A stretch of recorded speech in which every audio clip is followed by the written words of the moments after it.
Blog Talk Radio. Here we go.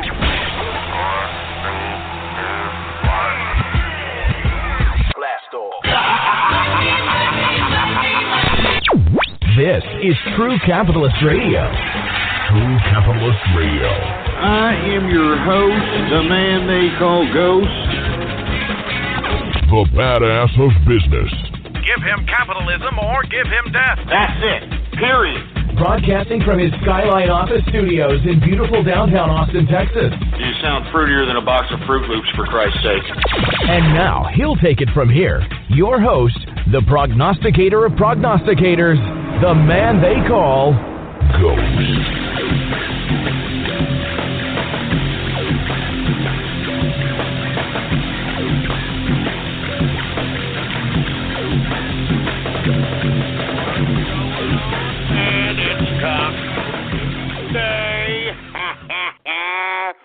What's going on, folks? And thank you for tuning in with me with this very special edition, I should say Taco Tuesday edition of the True Capitalist Radio broadcast. And, of course, I am your host, the man they call Ghost. And once again, folks, I want to thank you very much for tuning in with me. This is episode number 461, episode number 461 for all the folks that are keeping track of the True Capitalist Radio broadcast. And before we get into anything else, I'd like for everybody to please spread it around like wildfire and let everybody know that True Capitalist Radio is in effect and in the house, and we are live. Unfortunately, we bumped up the traditional time when we're usually broadcasting today because of this very special address by President Trump to a joint session of Congress, a very, very special edition. So right now we are broadcasting at 7 p.m. Central, but traditionally we broadcast at 4 p.m. Central Standard Time right here on the official website of the True Capitalist Radio broadcast. And it is blogtalkradio.com/ghost. That's blogtalkradio.com/ghost.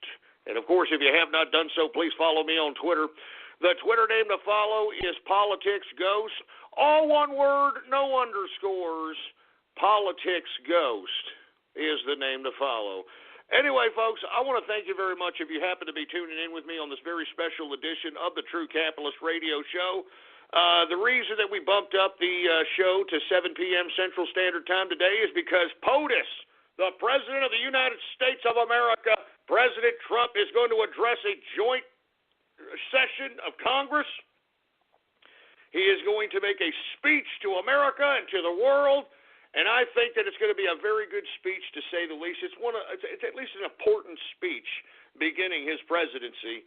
A lot of things, in my opinion, are going to be talked about in this speech coming up, and we've got about 56 minutes, maybe about 57 minutes until we get to actually see the State of the Union speech. Now, folks, what we're going to do here is we're actually going to simulcast the speech via this audio broadcast. So if you happen to be doing something else and you want to put some kind of Bluetooth or some kind of earbud or earphones in the ear while you're watching something else, you can at least listen to the damn speech here on the radio, right here on the broadcast, on the podcast, here on the True Capitalist Radio Show. So that's going to happen here in about an hour. All right, now, in between that hour, we're going to discuss a lot of different issues here. I know that I should be going over the stock market at this point in time, but we're going to skip the stock market today, folks. I'm going to get to a double down tomorrow because I know that everybody's kind of wondering what's happening. But just to give you a little bit of a rundown, everybody in Wall Street right now is looking towards this speech.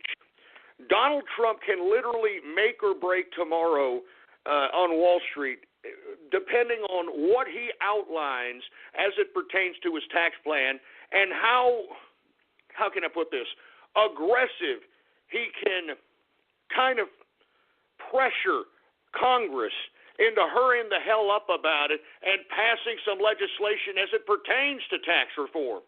Now, we heard Secretary of Treasury Mnuchin say in an interview that he expects a tax reform bill before August. And, of course, I was like, what? But before August, we need that tax bill now. We need 15% corporate taxes. We need 0% capital gains tax up until about $150,000, $200,000, and then capital gains at 25%.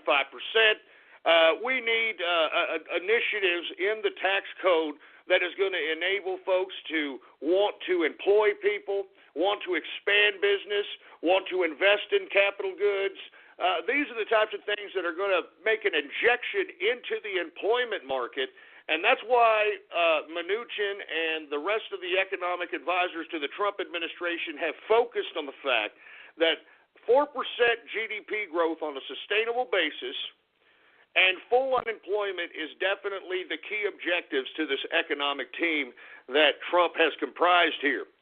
And I think that is a great focal point as it pertains to the economy. What we need, though, and this is really what's going to make or break the market tomorrow in Wall Street, is if Trump can not just put out exactly what he wants on that tax bill, but whether or not he can make the case not just to the American people, but pressure Congress. Now, what I'd like to see Trump do here is I want him to just make an appeal to the American people. I'd like for him to say, the American people, I'm talking to you, and pressure Congress. Pressure Congress by saying, you need to call your congressman and say that you want tax reform now. I mean, we need the American people to wake up and realize the only way that the mechanism and the, I don't know what you want to call Washington, D.C., but the corrupt bureaucratic establishment of trash, the only way they're going to get anything done is if us, and I'm talking about the masses, starts pressuring them. They crack under massive pressure. Always remember that. Why do you think the Democrats are trying to divide and conquer their side into race policies and anti-Trump and Russia and all these other ridiculous narratives? They don't want any kind of repercussion on their side. They don't want any of the constituency going against them in the voting booth. All right, I mean, that's all there is to it. And the bottom line is, folks, is that we here on the Trump train, we're taking it on the teeth right now. I'm going to be completely honest with you. And it's not because of Trump's administration or anything that he's done. It's not anything other than the fact that we are seeing a splintering right now in the right. The so-called alt-right folks that we kind of got whatever we could out of during the campaign, during the Trump's campaign in 2016, we got all the use we could out of these folks. Now that Trump has been elected president, we're seeing a whole new different light of what the alt-right really is. And I don't like it. I mean, it looks a lot like the left, if you want my personal opinion. I'm talking about Milo. I'm talking about Lucien Rentrick, or whatever the hell his name is, from Gateway Pundit, Cernovich, Paul Joseph Watson, Alex Jones. These people are all just a disgusting cult of personality. And that's why, in my personal opinion, what they're doing has nothing to do with the progress of the president's policies of making America great again, that sort of thing. So, in my personal opinion, I feel that we need to kind of organize or reorganize the right. We need to reorganize and not necessarily go back to the old guard of the idea of the right wing of the political spectrum. I think that we're seeing somewhat of a restructuring of the right, and it's a little bit of the center, right of center, maybe a little bit more righter than right of center, if I can even say that correctly. But in the end, we believe in less government. We believe in liberty. We believe in capitalism as the economic basis of our society.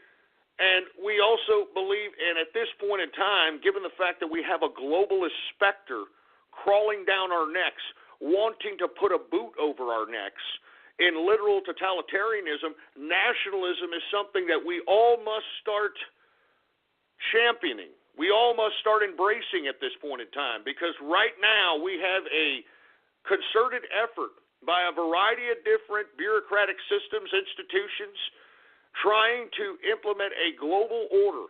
And they're not even trying to deny it anymore. Now you're hearing the word more and more, globalist, globalism, embrace globalism. Even Mark Zuckerberg from Facebook is even trying to tell people to embrace the global system. They're not even trying to deny it anymore. So that's why I'm saying, folks, what we hear on the right, whether you want to identify as the capitalist right, which I am proposing to everyone who is listening to this broadcast, or just somebody who is of the right of the political persuasion. I mean, the basis of it is less government, liberty, capitalism, and nationalism. All right, capitalism should be the focal point of capitalist right.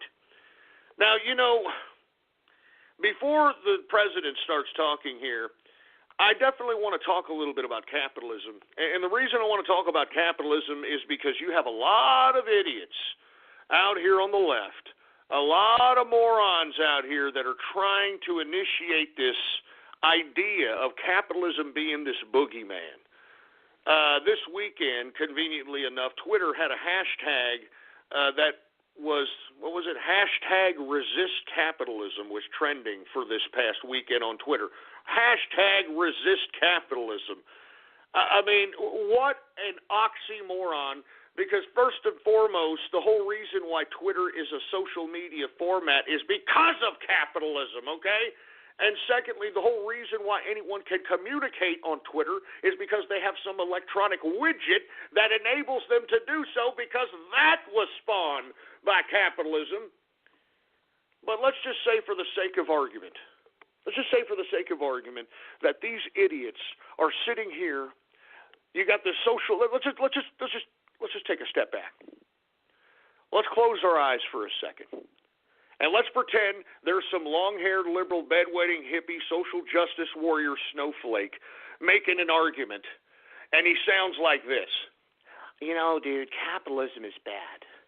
Capitalism doesn't really care about the poor, and it doesn't really have any kind of compassion to the fellow man.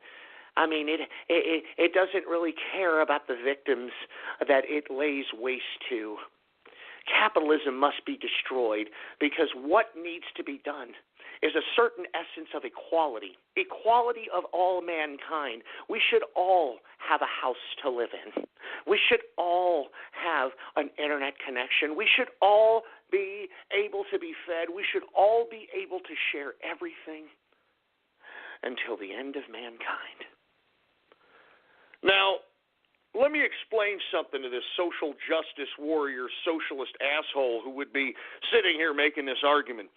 First and foremost, even in the most communist, most socialist governments in the world, capitalism finds its way into those systems. Now, how, you ask? Well, folks, capitalism naturally arises. During Soviet Russia, there was an underground of Western products, an underground of Western widgets that were circulating around Mother Russia, and the only way that you could get those things is through something called the black market. Now, when I say black market, for you Black Lives Matter folks and all you racially sensitive jerk dicks, it's not racist, all right? It's a common knowledge that the black market means that it is something that is a not regulated market. It is something that is underneath the whole political and social framework, and it's done out of necessity. And folks, this is what people need to understand, is that capitalism is its own economic idea that arises out of necessity. You can sit here and say resist capitalism all you want to, but even in the most communist, even in the most socialists, you find black markets in which who arises from the black markets? Mafias, organized crimes, if not the bureaucrats that run the communist governments themselves are running the black markets. So with that being said, for all you communists and socialists out there, have you ever heard of just random communism just kind of popping up out of nowhere, being practiced out of necessity? Absolutely not. Have you ever heard of random socialism just kind of popping up out of nowhere to supposedly create a organic necessity-based economic system? No, you never hear that. It is enforced. Socialism is forced. Communism is forced. Capitalism is organic. Capitalism is necessity. And that's why I'm telling you, you dumbass communists and socialists can sit here and make the argument. You can be as politically romantic as you possibly can, but in the end, capitalism is the most organic economic system around. Now, with that being said, the leftist, the socialist will say, well, you're not acknowledging the fact that capitalism went down to South America and just basically took advantage of all the natural resources out there from the people. You're not taking into account that capitalism inspired all these wars for the sake of profits, dude. You're not taking that into consideration now. Oh, yeah? Well, let's take into consideration what exactly created those scenarios, for instance, in South America and in other places in the world, in which, for whatever reason, American corporatists, were able to collude with the government. That sounds like monopoly, doesn't it? That sounds a lot like communism, doesn't it? It sounds like a lot like socialism, doesn't it? Because that's what it is, you morons. Capitalism didn't go out there and force itself upon South America. It was a merging of corporatists and government. And when corporatists and government merge, that's a monopoly, you morons. And that is socialism. Socialism is monopolization of capitalism. It's not anything of equal distribution, you idiots. And that is reasons why, for the past 50 to 60, 70 plus years, we have been completely bamboozled. And when I say we, I'm talking about the American people.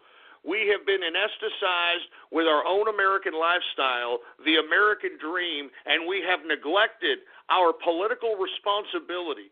And because no one was really politically responsible except for a very small group of people, we are witnessing the consequence of that political neglect. I mean, $20 trillion in debts, imbalanced trade deals. I mean, the whole reason why we're in this serious, precarious situation in American history is because the American people fell asleep at the wheel. So for you leftist morons to be making this case that somehow capitalism created this corporatist government merging of power so that they can use each other to take advantage of less powerful countries to usurp their natural resources is a complete logical fallacy. If anything, you're making the argument that socialism or communism or the cohabitation of both corporatists and government is what creates the incentive to destabilize countries to take advantage of their natural resources. It isn't capitalism doing that. Now, with that being said, I'm sure there's a lot of people that are a little confused. People are saying, well, wait a minute, Ghost, isn't corporations, isn't that a part of capitalism? Yes and no. Yes, in the fact that anyone, you, me, anyone can open up a corporation, and when I mean it, I'm talking the corporation is its own entity as it pertains to the American tax system. So that means that regardless who runs the apparatus of the corporation. Calling the beautifully redesigned 2017 Mercedes-Benz CLA simply a four-door coupe is like describing a world-class athlete as just a good runner. With its sleek profile and powerful turbocharged engine, the CLA offers agility and design that are unmatched in its class. And it's available now at an exceptional price. Why drive any four-door coupe when you could be driving the 2017 Mercedes-Benz CLA? Visit MBUSA.com/CLA to learn more. Mercedes-Benz, the best or nothing.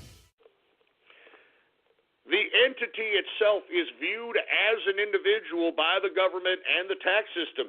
That's why if you try to take a corporation to court, there's no individual that owns that corporation.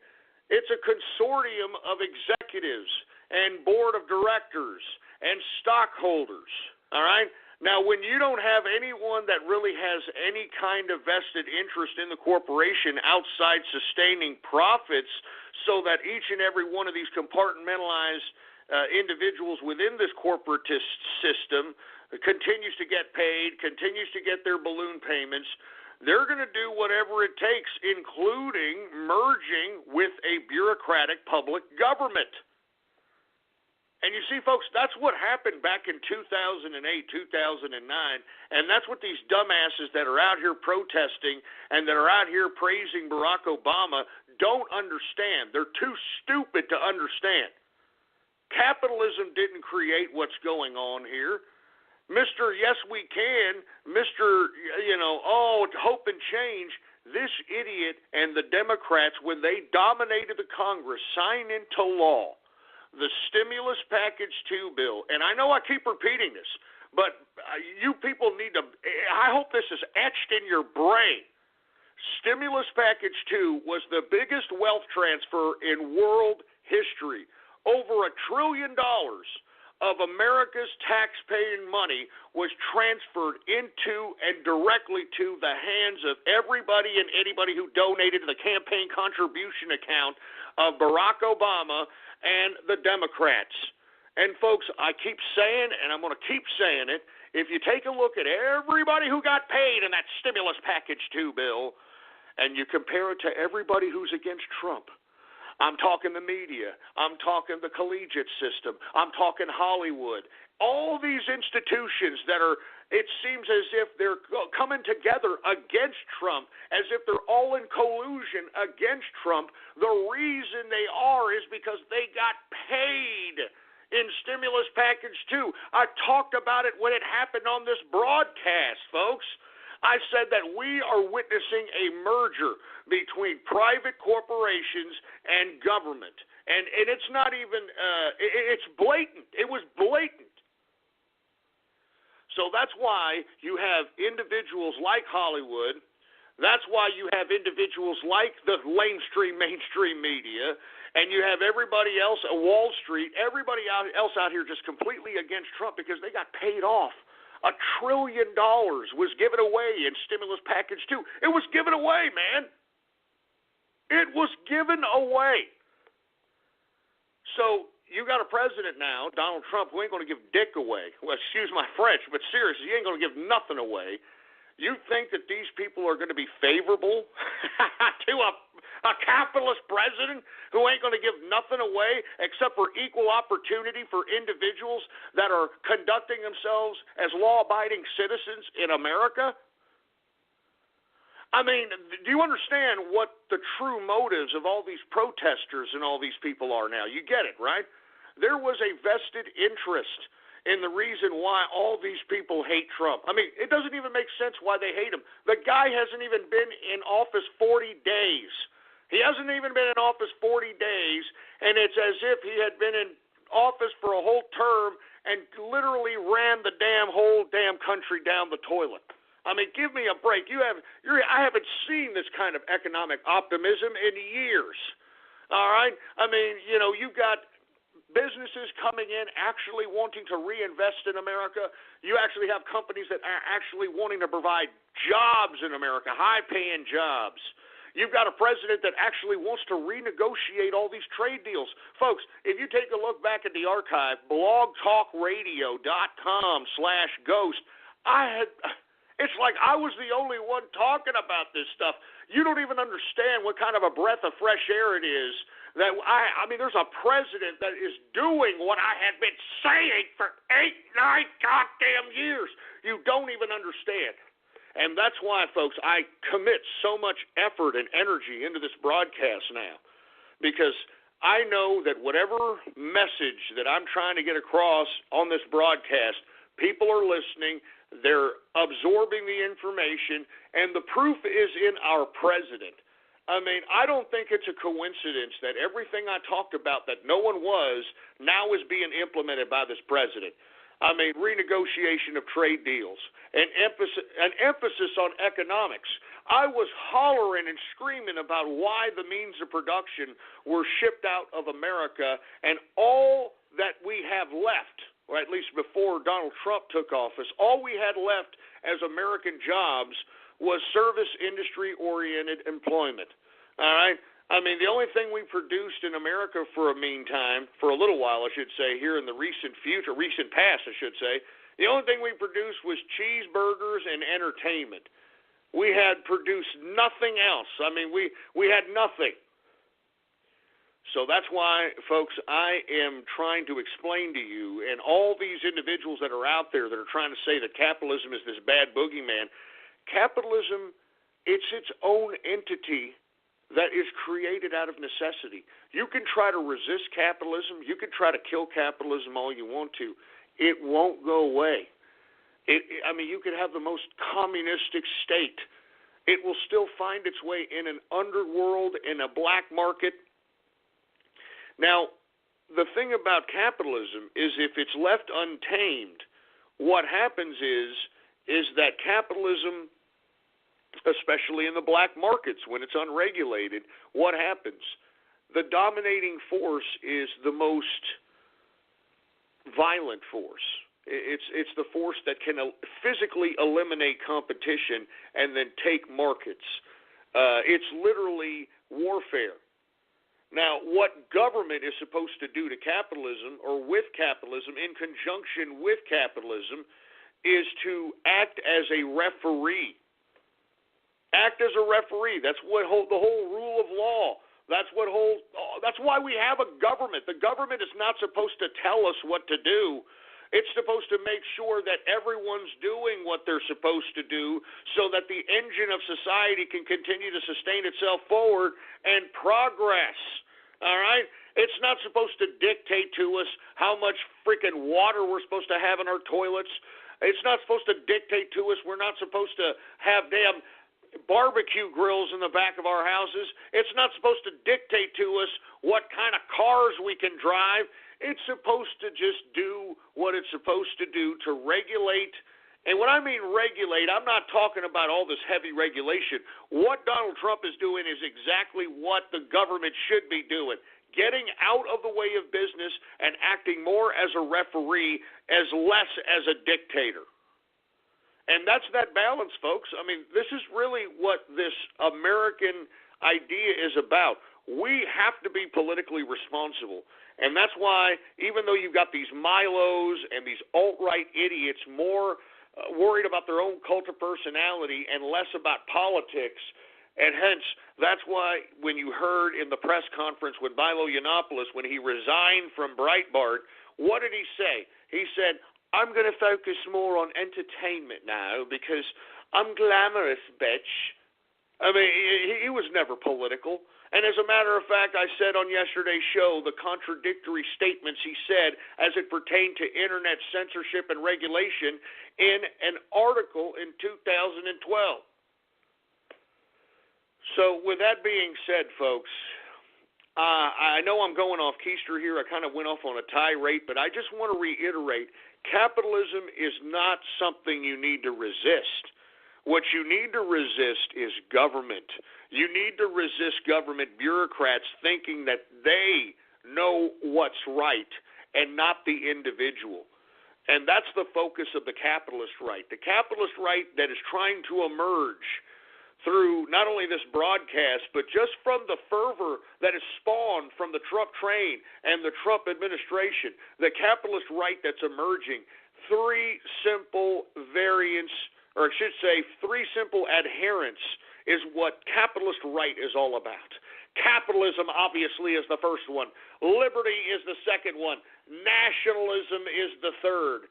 And you know, the thing about being a capitalist is that everybody's money is green, which means we should be accepting of everybody. And what I mean accepting And I'm not trying to say that you need to invite somebody that you wouldn't otherwise be comfortable with in your home. That's what liberals want you to do. Liberals want you to bring in, some sexual pervert to play house with your children. That's not what I'm talking about. We have to be accepting of the fact that everyone that's on the capitalist right, that obliges the adherents of capitalism, liberty, and nationalism, we should be acceptance of their difference. Differences and the differences in people, being different, the essence of individualism. And when you're different, that means that you are truly an individual. And we should be accepting of individuals. Doesn't necessarily mean that we have to like them. Doesn't necessarily mean that we have to bring them into our home. But when the revolution comes, folks, those people are going to be on your side just as much as, you should be on their side. I mean, this is the focal point of what I'm talking about when it comes to the capitalist right. Now, somebody on Twitter is asking me, why nationalism? Well, folks, right now, unlike any other time in history, nationalism is the last glue that is going to defeat, or I should say, the last glue that is going to bring us together to defeat globalism. And the reason nationalism is so important at this stage in American and world history is because of this emergence of globalism. And globalism, folks, for the lack of a better term, are the international bureaucratic institutions that are trying to usurp national sovereignty from nation states. You can ask any of our European brethren out there who are a part of the EU. These individuals know exactly what I'm talking about. An unelected governing body of international proportions just kind of rose itself up and usurped the national sovereignty of all the nation states that belong to the EU, and now you've got the EU dictating what these nation states can do to everything from their economy, politics, and even their social landscapes. All right? That's globalism. All right? Unelected international bureaucratic institutions, and they're trying to supersede our own laws. When Barack Obama was president, this idiot was trying to sell us out to the United Nations. This idiot was trying to sell us out to all these bureaucratic institutions. I mean, the TPP, that's another bureaucratic institutionalistic consortium agreement to bring in a globalist structure. So when we brought in, and when I mean we, I'm talking the American people, I'm talking the Trump train. When we brought in Donald Trump, it was to be in opposition of globalism. It was to fight against globalism. And that's exactly what Donald Trump has done, and that's the whole reason why the rest of the world doesn't really appreciate what exactly Donald Trump represents. And Donald Trump represents Americana. Americana. Remember Americana? I mean, it wasn't that long ago, folks, when all of us, all races, all genders, creeds, creos, we were all accepting of one another, even though we didn't like, per se, one another. I mean, take a look at some of the 70s sitcoms. Take a look at the Jeffersons. Take a look at Archie Bunker. Chico and the Man. I mean, it was about being able to kind of accept one another while being able to respect our differences. Doesn't necessarily mean that you have to, oblige it, bring it into your life, make it part of your value system, anything to that capacity. But we were able to accept one another a lot better back then, and, even in the 80s, than we do now. I mean, give me a break. So anyway, folks, I didn't mean to get off on this whole tirade about capitalism, but I want this to be known, that capitalism is the essence of economic freedom, even in a black market sense. I mean, let's just say you're in a Russian, or I shouldn't say Russian, Russia's still kind of communist, so let's say you're in Russia right now under that communist system, and it's a quasi-communist system because they don't call it communism anymore, but it's all bureaucracy. I mean, that's all Russia is. It's all a bunch of bureaucratic Politburos. It's crap, all right? So the only way you're going to make money in Russia is if you work for the government, or guess who is the second largest body within Russia that's just as powerful as the government? The Russian Mafia. Yeah, the Russian Mafia. Everybody talks about them. Hollywood talks about them. You want to know why they're so powerful? Because they have been able to corner the market of the black market. And if you're going to do any kind of business within their black market, you're going to kick back them some money, or you're going to be taken out. All right? But let's just say, for the sake of argument, that you make a agreement with the Russian Mafia to kick them back. And remember, the whole reason why you kick back to whoever is the big guy in the black markets is for quote-unquote protection.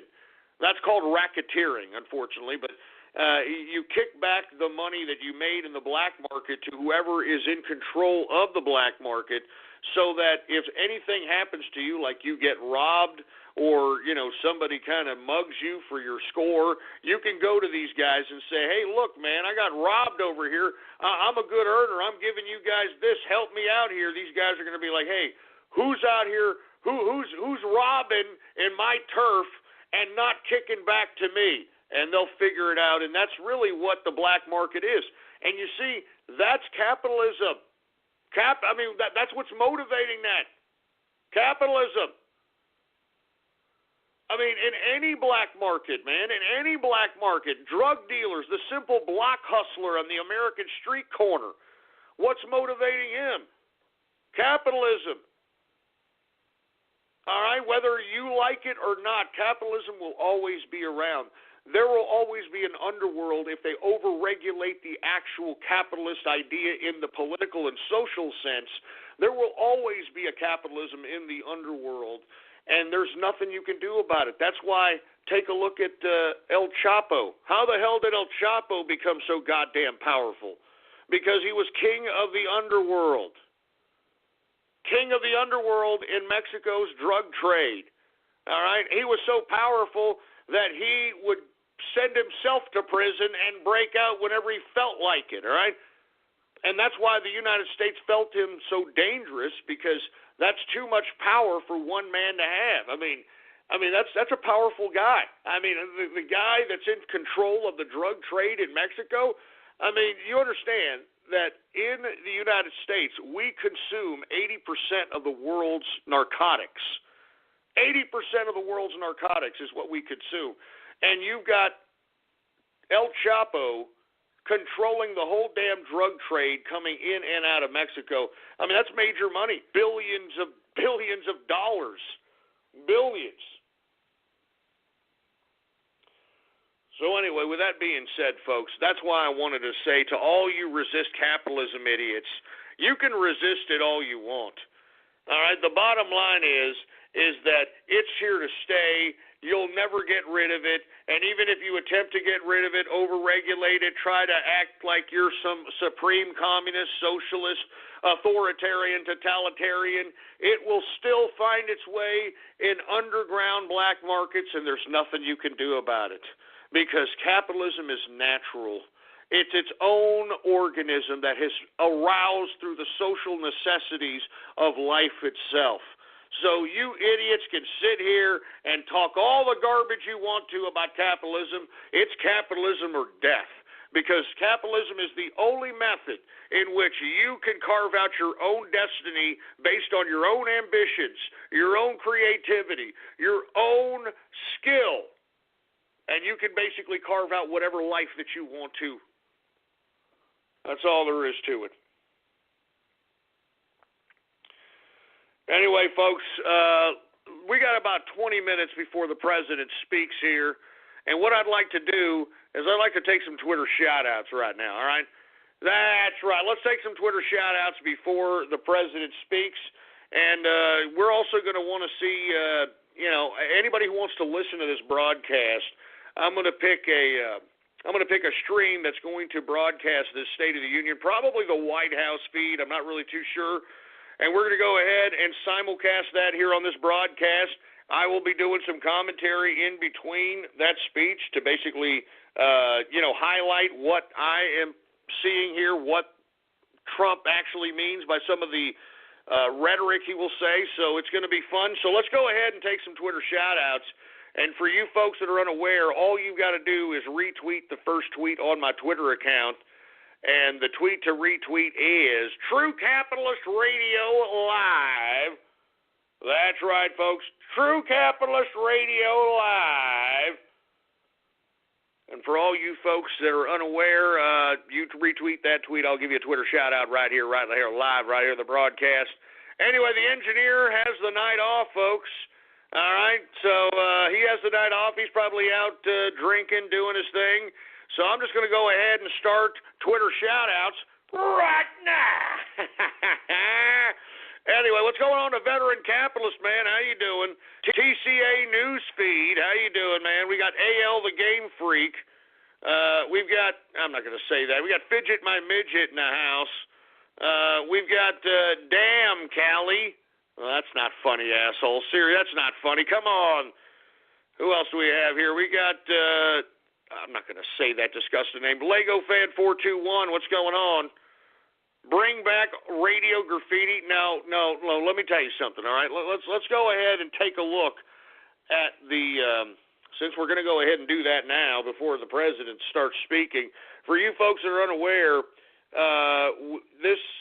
we have a contest going on, and the contest is this, okay? I want to get rid of radio graffiti, and yet I have a lot of fans out here that want to keep radio graffiti going on. So what we have done is I have allowed the troll terrorist and cyber vermin to pick a side on which side they were going to choose, Team Fortune Cookie or Team Optimism. And whoever wins, and that means based upon the purchases of the autographs at ghost.market, and if you want to check those out, type that into your browser right now. Ghost.market is what you type into your browser. And right now, folks, I mean, Mr. Fortune Cookie is losing to Mr. Optimism by 12 autographs, baby. Yeah! What did I tell you? Yesterday, you troll terrorists thought it was all funny, right? You thought you were all cute thinking that y'all were going to win and you were going to have 30 and 40-minute radio graffitis from now until the end of eternity, but it ain't going to happen. And let me tell you, I'm going to take these down Saturday morning, all right, is when I'm going to take them down. We got plenty of time, but the bottom line is 12 autographs. I mean, that's some serious business, man. I mean, real graffiti is at stake, troll terrorist and cyber vermin. How does it feel? How does it feel to be on your own? Anyway, once again, Team Optimism is winning by 12, folks. So if you want to go ahead and contribute to that, go ahead and do so. Please, Team Optimism in the house, type into your browser ghost.market. Anyway, let's get back to the Radio Graffiti shout-outs, or Radio Graffiti shout-outs. Let's get to the Twitter shout-outs. Jesus Christ, I'm discombobulated here. We got the Brony Network in the house. We've got Kingfish in the place, the Key Stoner. We got S.O. Sawyer in the place, Trump and Capitalist. We got nice speech, Ghost. I appreciate that. Thank you very much. We got Ghost Zibbit in the place. What's going on? Steinbrenner. We got David Thomas in the place. Tard Magnet Man. Yeah, real funny, you idiot. Real funny. We got Red Pill Rebel. Who else do we have here? Once again, retweet the first tweet on my Twitter account. I'll give you a Twitter shout-out live right here on the broadcast right here and now. Who else do we have here? We got snooping as usual, whatever the hell that means. First hour, best hour. You damn right, baby. You're damn right. We got Mr. Meme. We got Ghost Rig the sales. I didn't rig the sales. What are you talking about? I didn't rig the damn sales. How the hell would I rig the sales, for Christ's sake, you stupid moron? Hey, people don't want to hear Radio Graffiti, man. I mean, the goddamn show is turning into more serious business. Maybe, just maybe, it's time for you all to grow up. I don't know, but we shall see. We shall see, all right? The contest is still until Saturday morning, so we shall see, all right? Let's see if the troll terrorist and cyber vermin are serious, all right? Let's see if I end up eating my own words. But you know what, boy? I don't think so, boy.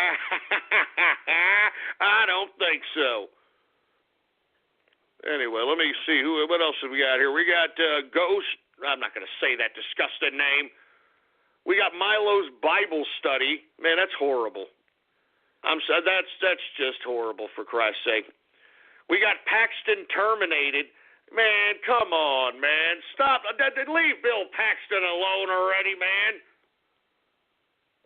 Jesus Christ, man. We got, I'm not saying that. I'm not saying these disgusted names. I can see what you idiots are doing on Twitter shout-outs. You're trying to get me say something that I don't want to say, and I'm not going to do it. You understand that, you sorry sacks of crap? Anyway, we got Distilling Bush vid soon. What's going on? Cucked in the moonlight. What the hell does that mean? Cucked in the moonlight. Jeez, people are sick, man. We got Waterboard Milo. Anyway, we got Xbox's Real Work. Feral Capitalist. What's going on? I need TPP for my bunghole. Jesus Christ. You know, I knew it. I knew you guys were going to get a little immature. This is supposed to be a serious show. My president is talking here in about 15 minutes, all right? My president is talking in 15 minutes. I mean, I would appreciate if you people just took this a little goddamn serious. Just one time. One time is all I'm asking you. One time is all I'm asking you, son of a bitch. Give me the mic. One time is all I'm asking for some seriousness here. Jesus Christ. We got Dr. Bristle in the house. We got Ghost Will Eat Crow. Oh, yeah? Oh, yeah, I'm going to eat crow. Well, you know what? Team optimism, you fruit bowl. I don't think that you troll terrorists or cyber vermin have the balls, all right, to win this damn contest. I'm going to be honest with you. I don't think that you troll terrorists and cyber vermin have the balls to win this contest, all right? Anyway, who else? We got Jeff the Chef. How you doing, man? We got Raiden Snake in the house. We got Milo Godesta. Shut up, all right? Shut up with those stupid names. I'm only going to take a couple of more of these, and we're going to move on, all right? I'm only going to take a couple of more of these, and we're going to move on, for Christ's sake. Inner Circle rigged. No, it's not the Inner Circle, baby. Now it's the Inner Circle's fault. Huh? Are y'all going to act like leftists about this now? It's the Inner Circle's fault. It's Ghost's fault. It's everybody else's fault, but it's not my fault. It's not my fault. I'm just trying to write nice stories. That's all I'm trying to do. I'm just trying to write nice stories. Anyway, what else we got here? We got 30 Fly Harry in the house. What's going on? We've got, I'm not going to say, man, leave Bill Paxton alone, please, for Christ's sake. Strictly Diesel in the house. What's going on to Venison? What's going on to TC Capitalist? How you doing, man? Well, I'm only going to take a couple of more of these because I can see where these are going. Once again, retweet the first tweet on my Twitter account, and I'll give you a Twitter shout-out live right here on the broadcast. We've got Soros for Short Bus. Yeah, no kidding, huh? I don't know. I mean, would George Soros be good on the short bus? I mean, do you think that he could whip some of these damn retarded whippersnappers into he'd probably make them into sociopaths, right? He'd probably, yes, short bus. I want you all to do what I say because I am George Soros, and the short bus is mine. Everything is mine. Your mother's Gucci is mine. The United States of America is mine. Donald Trump is mine. His government is mine. His inner circle is mine. Ghost inner circle is mine. Everything is mine. The black people are mine. The gay people are mine. The transsexuals are mine. Everything is mine. Because I am George Soros. And I will show you through power.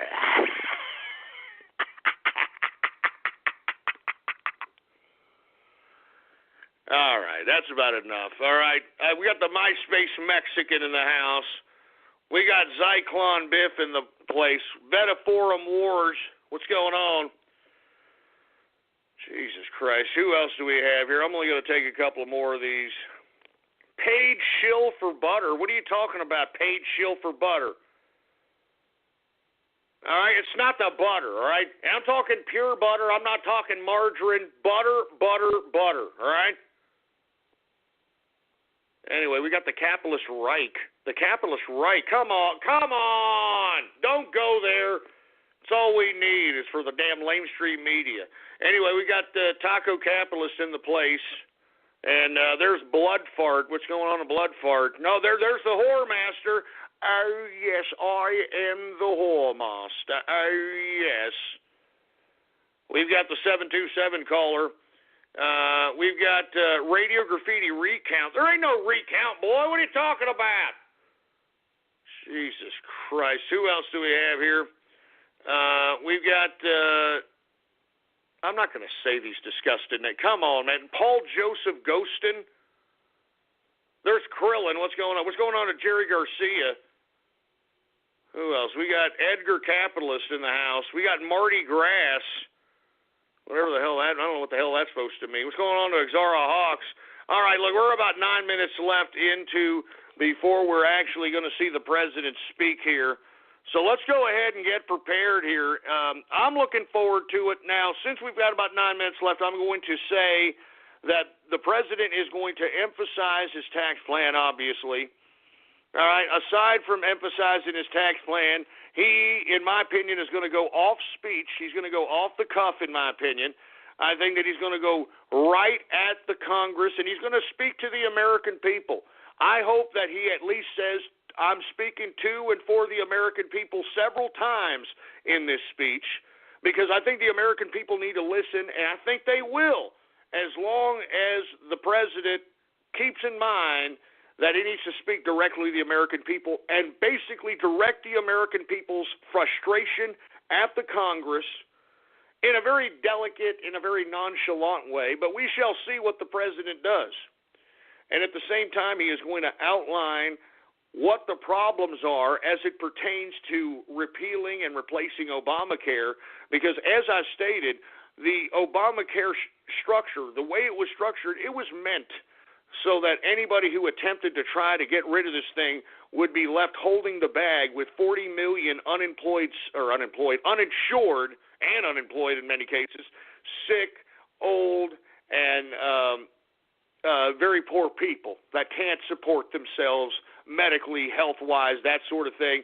And that basically puts a very, very bad picture on anybody who's going to do that. So what the Republicans are trying to do is they're trying to figure out the cost at this point, because really Obamacare was the biggest scam of all time. What Obamacare is doing, okay, for the 40 million people that could not get insurance, this is the old, the sick, and the poor, those 40 million are now being subsidized by young, healthy people. Now, I think that is the most grotesque, disgusting, filthy idea I've ever heard in my life, given the fact that you've got young people being bamboozled into these college debt serfdom type of contracts that puts them in college debt into $60,000, $70,000 college debt before they even get a job, all right, and they're obligated to that son of a bitch for at least 25 years, and then you put them out into a job market that isn't even worthy of even calling it a job market. I mean, there's barely enough jobs to suffice any of these damn college graduates, and then when the college graduates come out, they think they're too good for the jobs that are out here, so they end up sleeping on the sofa, a goddamn mommy and daddy. So with that being said, folks, All right, you take all those factors into consideration that are against young people and the young worker at this point in time, and then they tack on top of the young, healthy worker you to subsidize the 40 million people that are sick, old, and poor, for Christ's sake, when you don't even have the economic opportunity to feed yourself. Have you seen how much it costs for health care? I mean, it is going through the roof. Why? Because of this whole disgusting bureaucratic infrastructure that has basically merged health insurance with government. That's what Obamacare is. And like Milton Friedman, the godfather of capitalism, and when I say godfather, I'm talking about postmodern capitalism. This man is probably the most brilliant. He's probably the Karl Marx of capitalism. And when I mean that, I'm talking about as much impact as Karl Marx has impacted communism, Milton Friedman has impacted capitalism. It was Milton Friedman that said, it's very easy to create a government bureaucracy, but it's damn near impossible to get rid of it. And the reason is because you've got a lot of people that have a vested interest, a financial vested interest, in making sure that the bureaucracy survives. So with that being said, folks, something has to be done, and one of the things that has to be done is the lifting of the mandate. This merging of the health insurance industry with government has to stop. There should be no reason why the government, the federal government, is forcing everybody to purchase health insurance. That is unconstitutional, and it should not be done. Calling the beautifully redesigned 2017 Mercedes-Benz CLA simply a four-door coupe is like describing a world-class athlete as just a good runner. With its sleek profile and powerful turbocharged engine, the CLA offers agility and design that are unmatched in its class, and it's available now at an exceptional price. Why drive any four-door coupe when you could be driving the 2017 Mercedes-Benz CLA? Visit mbusa.com/CLA to learn more. Mercedes-Benz, the best or nothing. I mean, I don't want to get in this whole health insurance debate, but that's basically what Obamacare was. We just talked about the merging of corporatists and government and how that merging of corporatists and government enables these types of black operations in South America that enabled corporations to usurp the natural resources of those countries. The same thing happening here on the domestic front. The merging of health insurance with government. That's why the health insurance industry is booming right now, because everybody has to buy health insurance or you get fined at the end of the year in your taxes. And the thing about it is, the fine in most cases is a lot cheaper than actually getting the damn health insurance. That's just amazing. Anyway, this is the kind of thing that he's going to outline, and hopefully that he either has a remedy for or tries to appeal to the American people to put pressure on Congress for. And I'm not too sure if he is going to touch immigration. If he does, he's slightly going to do it, and he may try to say that he's made a compromise as it pertains to this whole Dreamer situation. And I don't want to get into too deep of what the hell that's supposed to mean, but as you can see, this military operation of ICE and Border Patrol agents going and stopping and arresting and rounding up people and kicking them out, the reason that now Trump is doing this is because of the repercussions that have happened in the court systems when attempting to facilitate his immigration reform through executive order. So if they wanted to play hardball, the Trump administration saw it as, hey, if you're going to stop us in the courts, we're going to enforce the law to the fullest extent, and that's exactly what's happening. And now you've got a lot of people upset that, now the law is being enforced as it pertains to this immigration policy.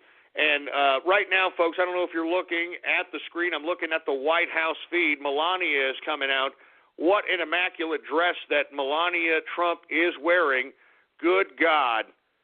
I'm telling you, making the First Lady look beautiful again. I hated that disgusting lazy tranny that Barack Obama had his first tranny, first woman, whatever you want to call Michelle Obama. I mean, and the reason I say a lazy tranny, I mean, she couldn't even tuck her sack back, for Christ's sake. Did y'all see her on Ellen when she did that freaking dance? I mean, her dong was just, flapping around all over the place. Anyway, look, the bottom line is I'm glad we have a first lady that looks beautiful, for Christ's sake, all right? Anyway, let's go ahead and hear what's going on here. We are now waiting for President Trump's address to the joint session of Congress here.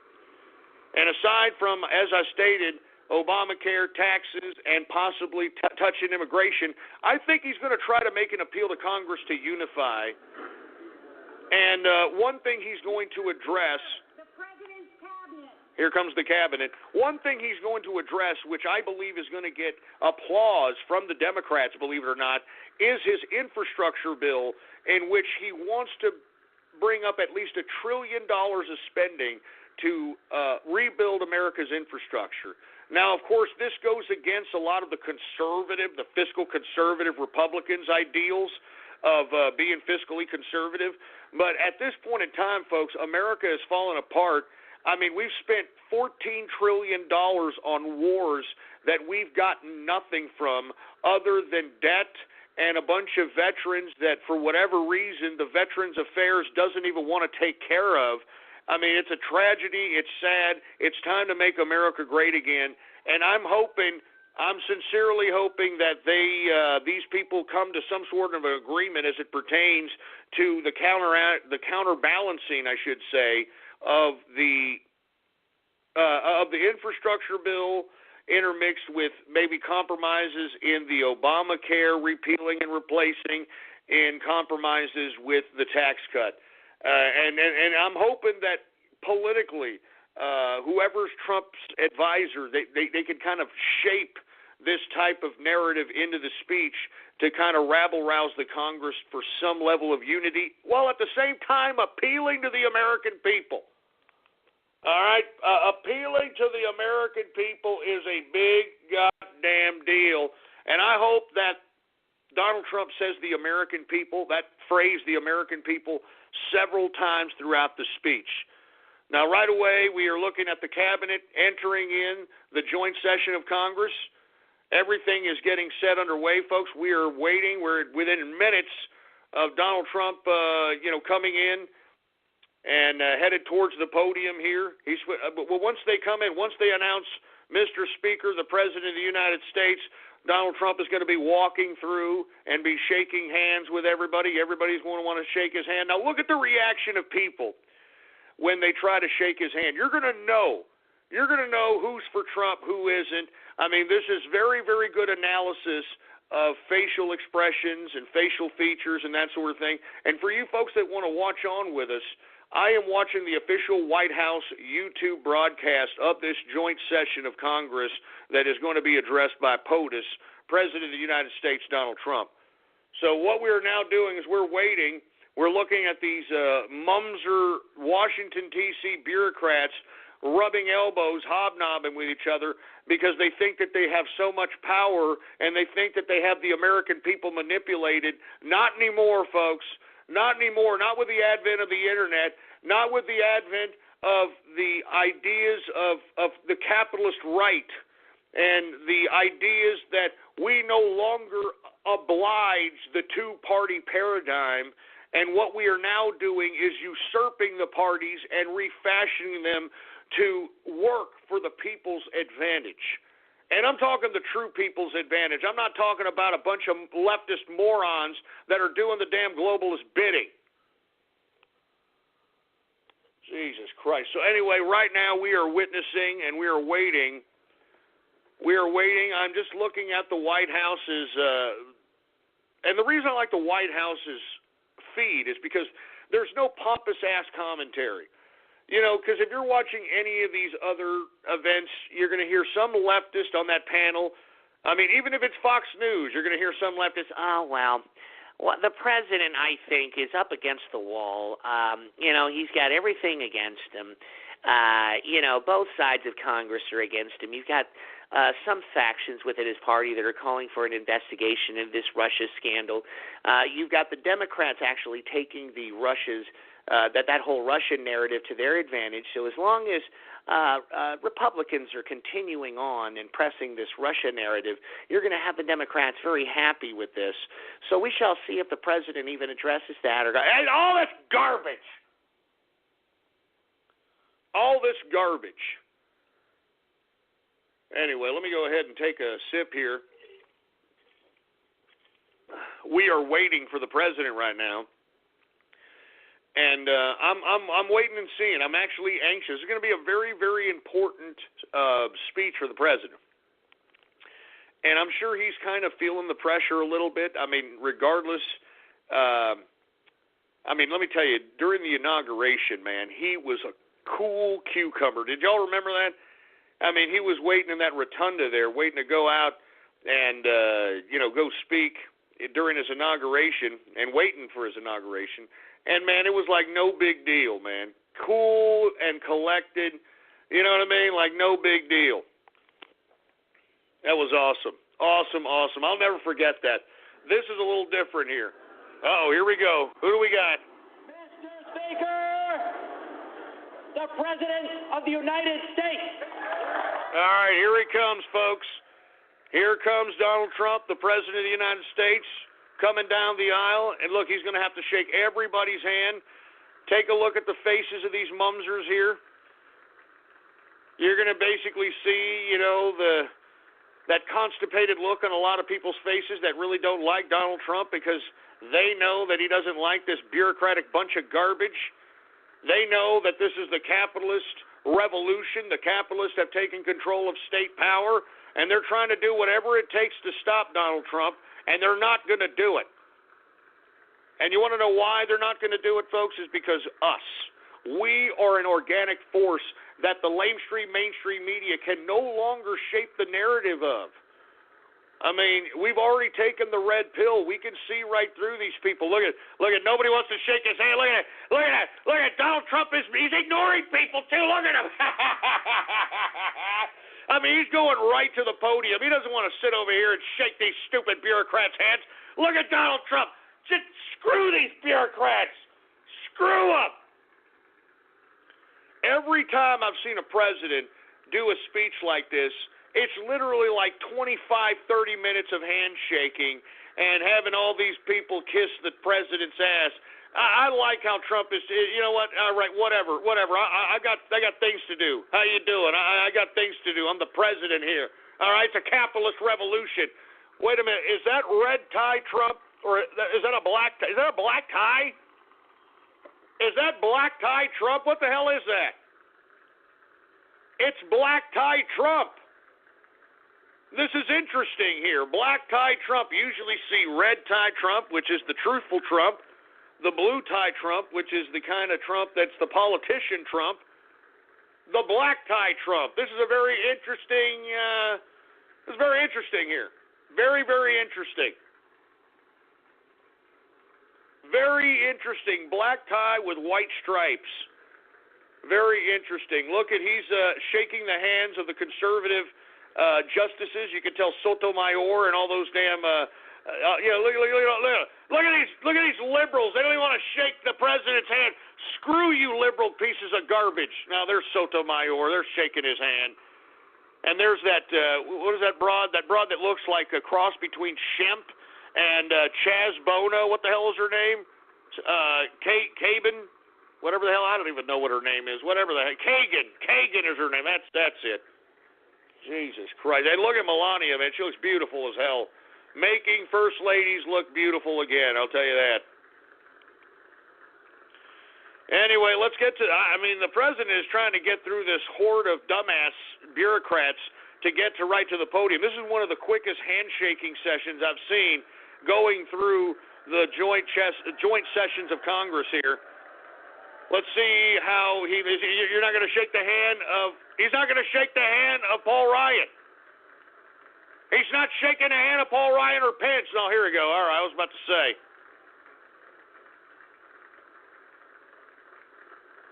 Yeah, stupid bureaucrat. I was going to say, don't shake his hand, Trump. Spit on his face. Spit on Paul Ryan's face. Spit in his face. All right, let's see what the president has to say here. You can tell this isn't a very, very rowdy crowd right here. They don't necessarily want to. I've heard bigger ovations. And you want to know why Washington isn't giving him a big ovation? Because he is a capitalist. He's against these bureaucratic pieces of trash. Very low energy room. Very low energy. Jesus Christ.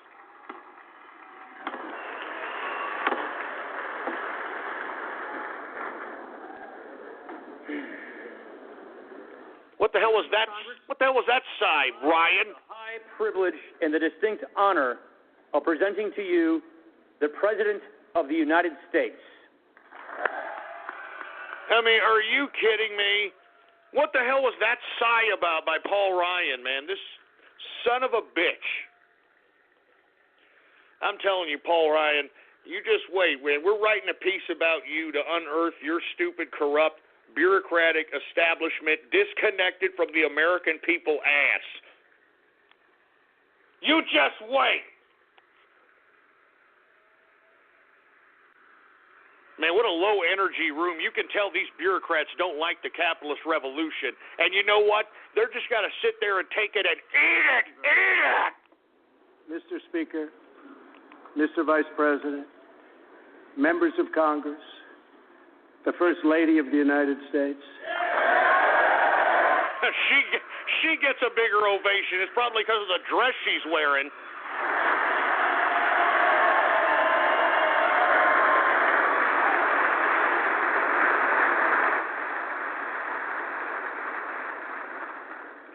And citizens of America, tonight, as we mark the conclusion of our celebration of Black History Month, we are reminded of our nation's path toward civil rights and the work that still remains to be done. Recent threats. Yeah, there you go. You see, he's appealing to the Black America so they could stop trying to call him racist. Absolutely. And as a matter of fact, the tie is dark blue with white stripes, not black with white stripes.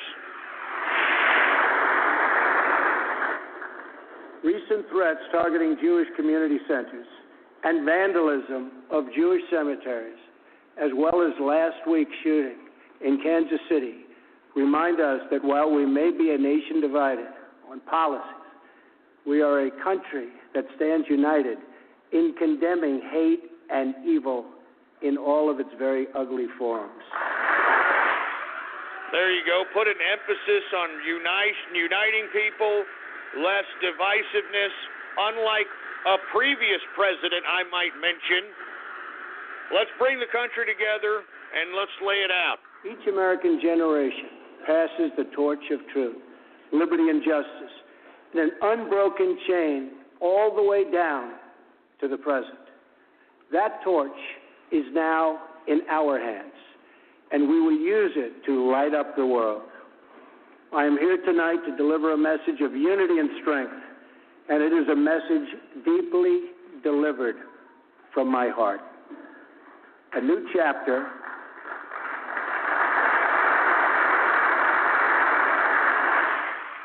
Yeah, you could tell the bureaucrats like this unified message. Is now beginning.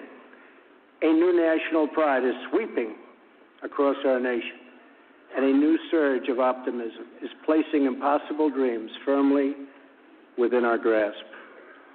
What we are witnessing today is the renewal of the American spirit. Our allies will find that America is once again ready to lead. You're damn right we're ready to lead. We're not like our last president sabotaging America, for Christ's sake. This is America. Look at the left side of the damn Congress. Look at those bureaucrats. Look at those globalist assholes. Look at them sitting down not clapping.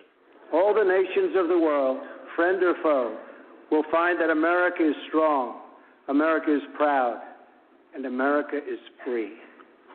In 9 years, the United States will celebrate the 250th anniversary of our founding, 250 years since the day we declared our independence. It will be one of the great milestones in the history of the world. But what will America look like as we reach our 250th year? What kind of country will we leave for our children? I will not allow the mistakes of recent decades past to define the course of our future. For too long, we've watched our middle class shrink as we've exported our jobs and wealth to foreign countries. We financed and built one global project after another, but ignored the fates of our children in the inner cities of Chicago, Baltimore, Detroit, and so many other places throughout our land. We've defended the borders of other nations while leaving our own borders wide open for anyone to cross and for drugs to pour in at a now unprecedented rate. And we've spent trillions and trillions of dollars. We're having a break in the live feed. There we go. While our infrastructure at home has so badly crumbled. Then in 2016, the earth shifted beneath our feet. The rebellion started as a quiet protest, spoken by families of all colors and creeds, families who just wanted a fair shot for their children and a fair hearing for their concerns. But then the quiet voices became a loud chorus as thousands of citizens now spoke out together from cities small and large all across our country. Finally, the chorus became an earthquake, and the people turned out by the tens of millions, and they were all united by one very simple but crucial demand, that America must put its own citizens first, because only then can we truly make America great again. You're damn right. Put America first, American citizens first. And look at the left. Look at the left not doing a damn thing. Man, what a bunch of dumbass sellouts. Selling out their own citizens. Disgusting. I can't believe you Democratic leftist pieces of trash. Dying industries will come roaring back to life. Heroic veterans will get the care they so desperately need. Our military will be given the resources its brave warriors so richly deserve. Crumbling infrastructure will be replaced with new roads, bridges, tunnels, airports, and railways gleaming across our very, very beautiful land. Our terrible drug epidemic will slow down and ultimately stop. And our neglected inner cities will see a rebirth of hope, safety, and opportunity. Above all else, we will keep our promises to the American people. Damn right, man. You're damn right. A politician that means what he says what he means. That's what Washington isn't used to. It's been a little over a month since my inauguration, and I want to take this moment to update the nation on the progress I've made in keeping those promises. Since my election, Ford, Fiat Chrysler, General Motors, Sprint, SoftBank, Lockheed, Intel, Walmart, and many others have announced that they will invest billions and billions of dollars in the United States and will create tens of thousands of new American jobs. You're damn right, man. Let's bring back the jobs to America. Let's start producing in America again. And look at the left. They're not even clapping. They're not even getting up. What a bunch of disrespectful, anti-American pieces of trash. I mean, it plainly shows where the left stands. It has gained almost $3 trillion in value since the election on November 8th, a record.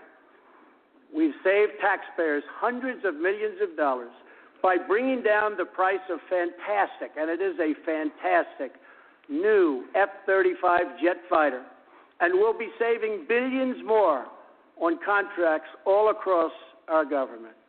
We have placed a hiring freeze on non-military and non-essential federal workers.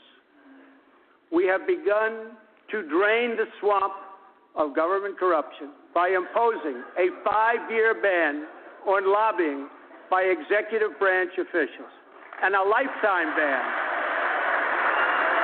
Yeah, did you hear the Democrats laughing, for Christ's sake? What a bunch of disrespectful pieces of trash. I'm telling you, this is showing what kind of anti-American pieces of garbage are on the left right now. Look at this, these Democrats. What a bunch of disrespectful jerks. Becoming lobbyists for a foreign government. We have undertaken a historic effort to massively reduce job-crushing regulations, creating a deregulation task force inside of every government agency. You're damn right. Start cleaning up the corruption, the waste. I'm telling you, I said this was going to happen one day. We're imposing a new rule which mandates that for every one new regulation, 2 old regulations must be eliminated. You're damn right, man. I'm sure that Washington, D.C. doesn't like that. They didn't stand in ovation for that one. Regulations is what keep these idiots in business. The regulations that threaten the future and livelihood of our great coal miners. Yeah, for some reason, nobody wants to clap for the coal miners. You see, these bureaucrats are proving themselves globalists. You see, there you go. Pence had to stand up. That forced all these idiots on the right to stand up. You're goddamn right. Stupid idiots. We have cleared the way for the construction of the Keystone and Dakota Access pipelines. Now that is going to excite the Republicans there.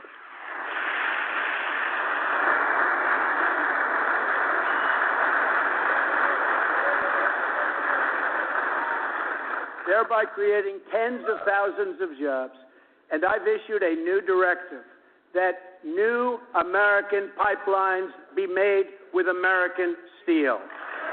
You're damn right, man. I mean, let's put some blue-collar people back to work that make a very good living. You know, coal miners, blue-collar work, very good living. Steel miners, steel workers, blue-collar work, very good living. It's time to bring men back. We have withdrawn the United States from the job-killing Trans-Pacific Partnership. You're damn right. Got rid of it. These bureaucrats ain't clapping because they loved it. With the help of Prime Minister Justin Trudeau, we have formed a council with our neighbors in Canada to help ensure that women entrepreneurs have access to the networks, markets, and capital they need to start a business and live out their financial dreams. Now, are you going to get up for that, left? They're not even going to get up for that one. Look at the left is not going to get up for that one. Are you joking? You're against women. Some of the women are standing up on the left. You see that? Some of the women Democrats are standing up. They know that. They know what's going on. To protect our citizens, I have directed the Department of Justice to form a task force on reducing violent crime.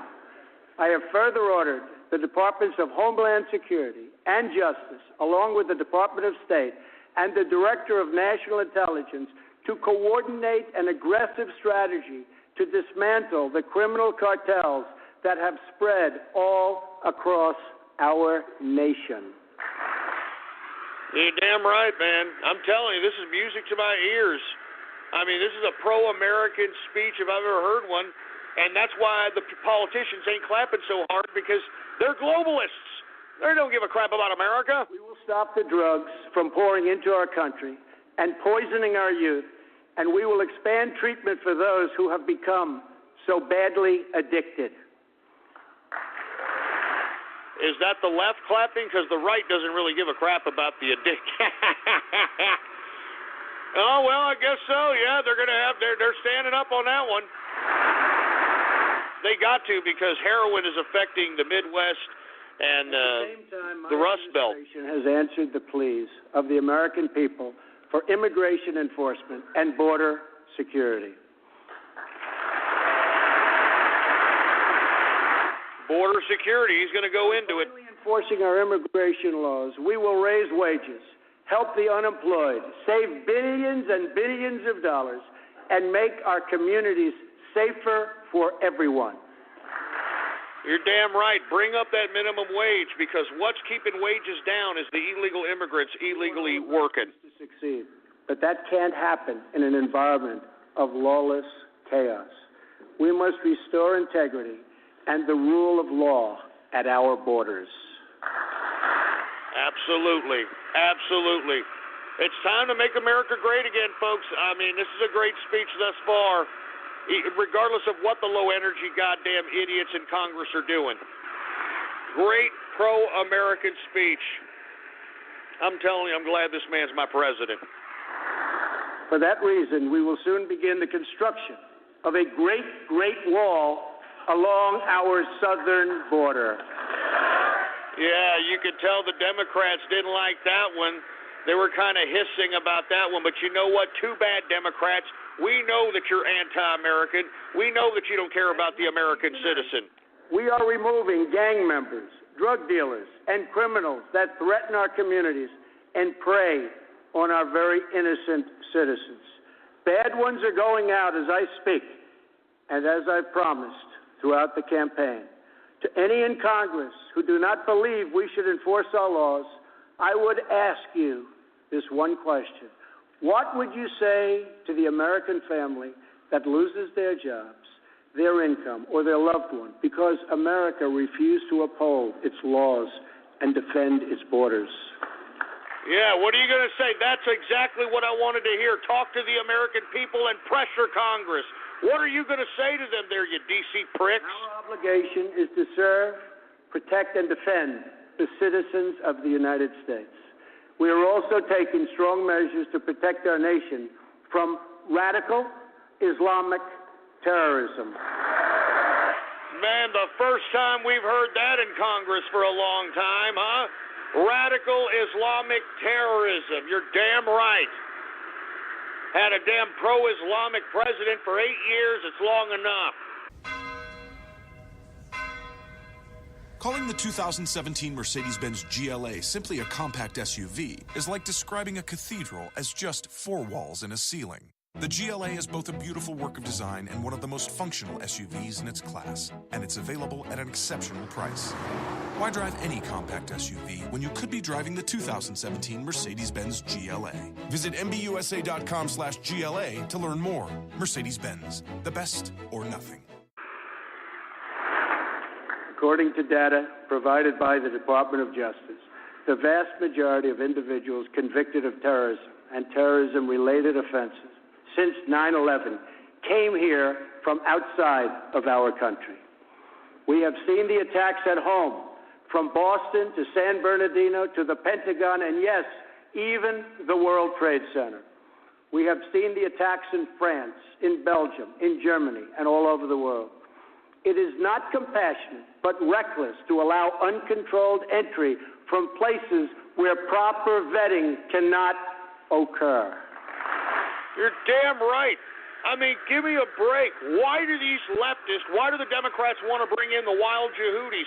Why do they want to bring in the terrorists? The same reason the socialists did in Europe. The same reason the socialists did in the EU nation states. Those given a high honor of admission to the United States should support this country and love its people and its values. We cannot allow a beachhead of terrorism to form inside America. We cannot allow our nation to become a sanctuary for extremists. I mean, it goes without saying. I mean, give me a break. That is why my administration has been working on improved vetting procedures, and we will shortly take new steps to keep our nation safe and to keep those out who will do us harm. Man, making America safe, man. I mean, that's all we want is some safety out here. As promised, I directed the Department of Defense to develop a plan to demolish and destroy ISIS, a network of lawless savages that have slaughtered Muslims and Christians and men and women and children of all faiths and all beliefs. We will work with our allies, including our Congress didn't clap for that one, did they? Extinguish this vile enemy from our planet. Yeah. You see how Congress is a little tentative to destroy ISIS. Why? Because these idiots on the intelligence committees and on these all these people that are in Congress that get intelligence briefings know that Obama and the Democrats created, funded, and trained ISIS with their European partners. On entities and individuals who support Iran's ballistic missile program, and reaffirmed our unbreakable alliance with the State of Israel. Here comes the Israel pandering. Watch all these people get up on that one. Look at all the Congress got up on that one, boy. Finally, I have kept my promise to appoint a justice to the United States Supreme Court from my list of 20 judges who will defend our Constitution. Yeah, no kidding. Look at the Supreme Court. They don't look very happy. Look at these disgusting old mumsers. A good half of those people need to die off natural causes right away. Come on, God, make it happen. I am greatly honored to have Maureen Scalia with us in the gallery tonight. Yeah, the widow of Justice Anthony Scalia. Unbelievable. Unfortunately, he took the wrong trip on Valentine's Day. Thought he was surrounded by people he could trust. Ended up with a pillow over his head. Thank you, Maureen. Her late great husband, Antonin Scalia, will forever be a symbol of American justice. To fill his seat, we have chosen Judge Neil Gorsuch, a man of incredible skill and deep devotion to the law. He was confirmed unanimously by the Court of Appeals, and I am asking the Senate to swiftly approve his nomination. There you go. Keep calling out these goddamn sons of bitches in Washington there, Trump. Keep calling them out. Look at that. Keep calling them out. These people are sitting on their thumbs in Congress. They need to get their feet to the fire. We outline the next steps we must take as a country. We must honestly acknowledge the circumstances we inherited.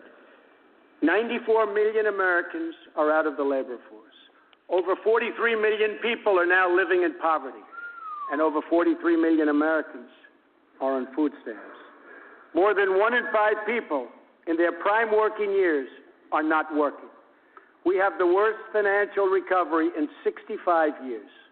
In the last 8 years, the past administration has put on more new debt than nearly all of the other presidents combined. We've lost more than 1/4 of our manufacturing jobs since NAFTA was approved, and we've lost 60,000 factories since China joined the World Trade Organization in 2001. Our trade deficit in goods with the world last year was nearly $800 billion. And overseas, we have inherited a series of tragic foreign policy disasters. Solving these and so many other pressing problems will require us to work past the differences of party. It will require us to tap into the American spirit that has overcome every challenge throughout our long and storied history. But to accomplish our goals at home and abroad, we must restart the engine of the American economy, making it easier for companies to do business in the United States and much, much harder for companies to leave our country. There we go. Let's start talking business now, Trump. Let's start talking tax plan. Let's start talking making America great again. Let's start talking 15% corporate tax. Let's start talking 0% capital gains to $150,000, $200,000. American companies are taxed at one of the highest rates anywhere in the world. My economic team is developing historic tax reform that will reduce the tax rate on our companies so they can compete and thrive anywhere and with anyone. You're damn right. He doesn't want to make a figure because the Republicans in Congress not sure about that 15%. It will be a big, big cut. They're thinking about 20. We will provide massive tax relief for the middle class. We must create a level playing field for American companies and our workers. Have to do it. You have to do it, man. I mean, let's fix this economy, for heaven's sake. When we ship products out of America, many other countries make us pay very high tariffs and taxes. But when foreign companies ship their products into America, we charge them nothing or almost nothing. That's ridiculous. I met with officials and workers from a great American company, Harley-Davidson. In fact, they proudly displayed 5 of their magnificent motorcycles made in the USA on the front lawn of the White House. I mean, what are the Democrats laughing about that for? Why are the Democrats laughing about that? They don't care about American jobs, American production? And I said, no, thank you. At our meeting, I asked them, how are you doing? How is business? They said that it's good. I asked them further, how are you doing with other countries, mainly international sales?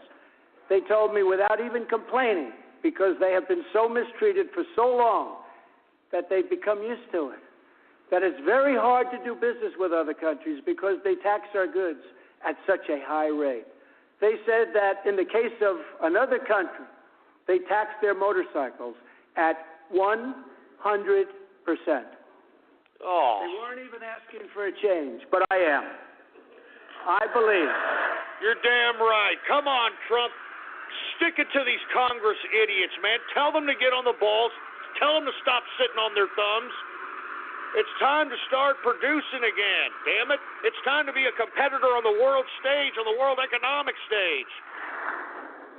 I believe strongly in free trade, but it also has to be fair trade. It's been a long time since we had fair trade. The first Republican president, Abraham Lincoln, warned that the abandonment of the protective policy by the American government will produce want and ruin among our people. Lincoln was right, and it's time we heeded his advice and his words. I mean, come on, man. What else do you have to say? To let America and its great companies and workers be taken advantage of us any longer. They have taken advantage of our country no longer.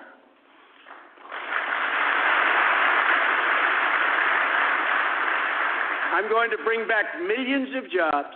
Protecting our workers also means reforming our system of legal immigration. You can come in, but legally, baby, legally. The current outdated system depresses wages for our poorest workers and puts great pressure on taxpayers.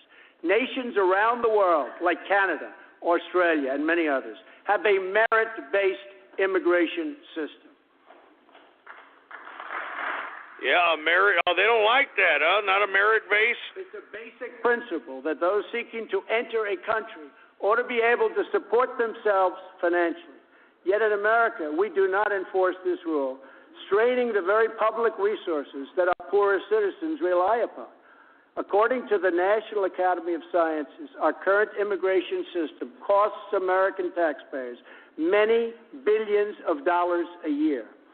Switching away from this current system of lower-skilled immigration and instead adopting a merit-based system, we will have so many more benefits. It will save countless dollars, raise workers' wages, and help struggling families, including immigrant families, enter the middle class. And they will do it quickly, and they will be very, very happy indeed. Legally, baby, legally. And not to mention, the reason that we have this immigration crisis is because we're giving them entitlements. I believe that real and positive immigration reform is possible as long as we focus on the following goals: to improve jobs and wages for Americans, to strengthen our nation's security, and to restore respect for our laws. If we are guided by the well-being of American citizens, then I believe Republicans and Democrats can work together to achieve an outcome that has eluded our country for decades. You're damn right. Put them on the spot, Trump. Call these damn bureaucrats that have been sitting on their thumbs in Washington, D.C. Call them out. Call them the hell out. Look at them. And look at the people on the left. They don't even want to get up. You want to know why? They're anti-American trash. Another Republican president, Dwight D. Eisenhower, initiated the last truly great national infrastructure program, the building of the interstate highway system. The time has come for a new program of national rebuilding. Now let's see if the Democrats stand up for that one. There the Democrats stand up. Yeah, it's what I thought. You're going to say no to infrastructure? I mean, that's what y'all were all about, the stimulus package too, right? Instead, you gave it all away. Spent approximately $6 trillion in the Middle East. All the while, our infrastructure at home is crumbling. With the $6 trillion, we could have rebuilt our country twice, and maybe even 3 times if we had people who had the ability to negotiate. Oh, he's calling out Congress there, baby. Calling out the incompetence of Congress there. To launch our national rebuilding, I will be asking Congress to approve legislation that produces a $1 trillion investment in infrastructure of the United States, financed through both public and private capital, creating millions of new jobs. There you go. He's announcing the $1 trillion infrastructure plan that I just said that he was going to allude to about an hour ago.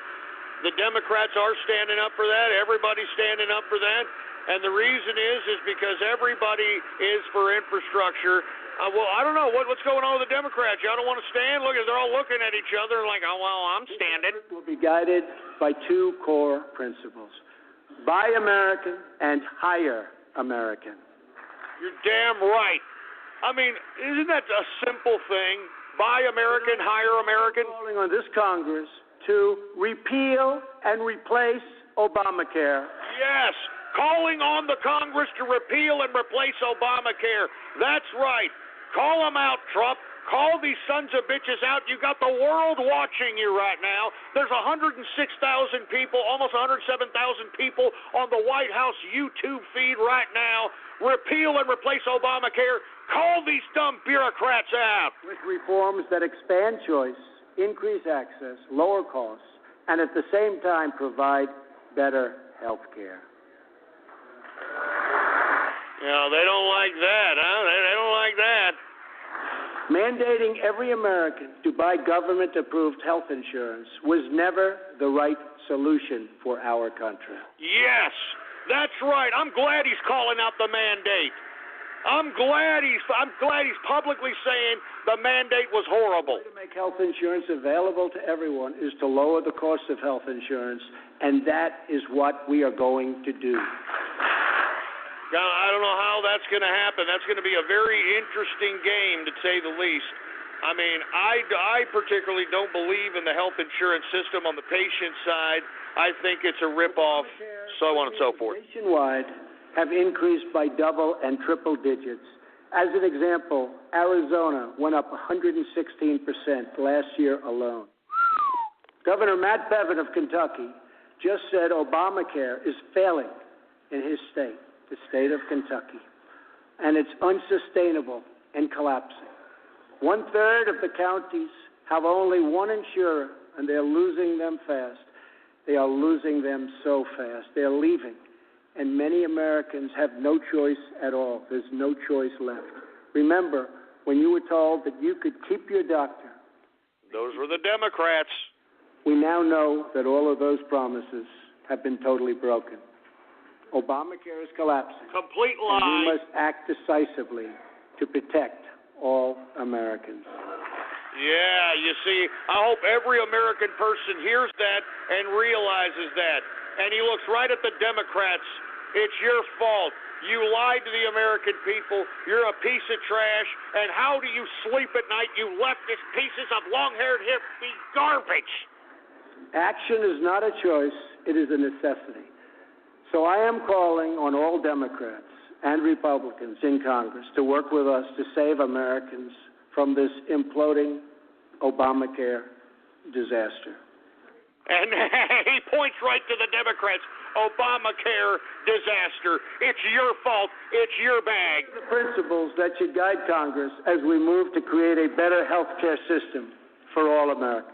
First, we should ensure that Americans with pre-existing conditions have access to coverage and that we have a stable transition for Americans currently enrolled in the health care exchanges.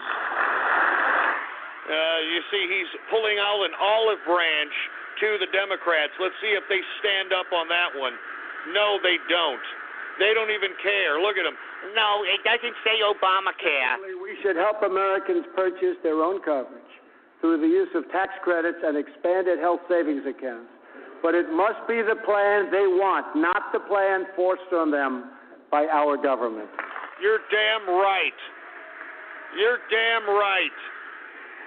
I mean, you couldn't get any clearer that the Democrats are anti-American after this speech, man. Give me a break.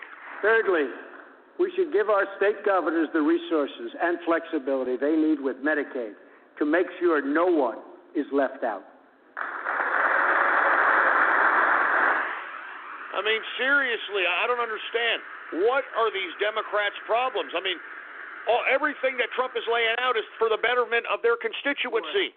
We should implement legal reforms that protect patients and doctors from unnecessary costs that drive up the price of insurance and work to bring down the artificially high price of drugs and bring them down immediately. This is going to affect the pharma stocks tomorrow, I'll tell you that. And look, some of the Democrats are going to rise up on that one. But this is something that I kind of agree with. Big Pharma has gone ridiculous. Americans the freedom to purchase health insurance across state lines. Now, the Democrats aren't going to be in favor of this. The Republicans are. It's a very tricky situation. It's going to go to court, I guarantee you. Create a truly competitive national marketplace that will bring costs way down and provide far better care. So important. Everything that is broken in our country can be fixed.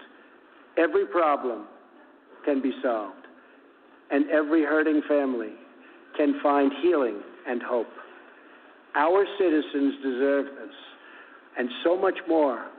So why not join forces and finally get the job done and get it done right? Calling him out, man.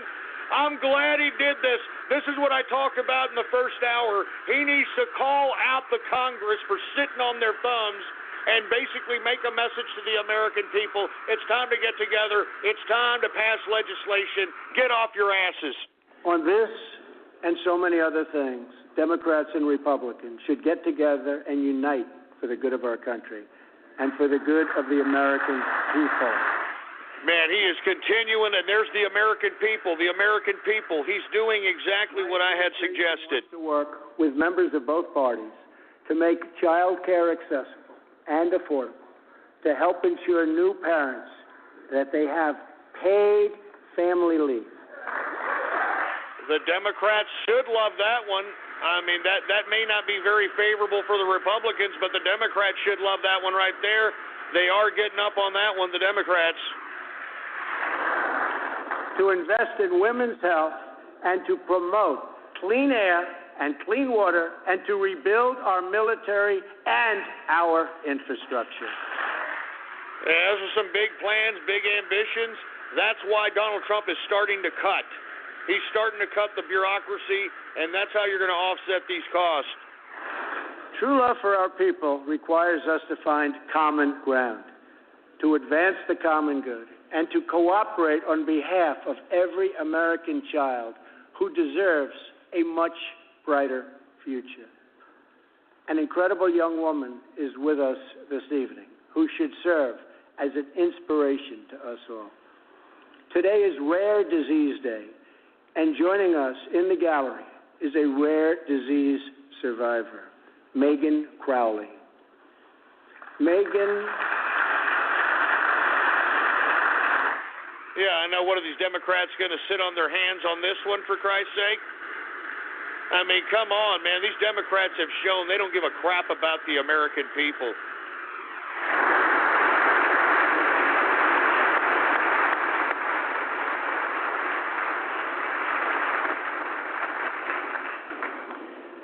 Megan was diagnosed with Pompe disease, a rare and serious illness, when she was 15 months old.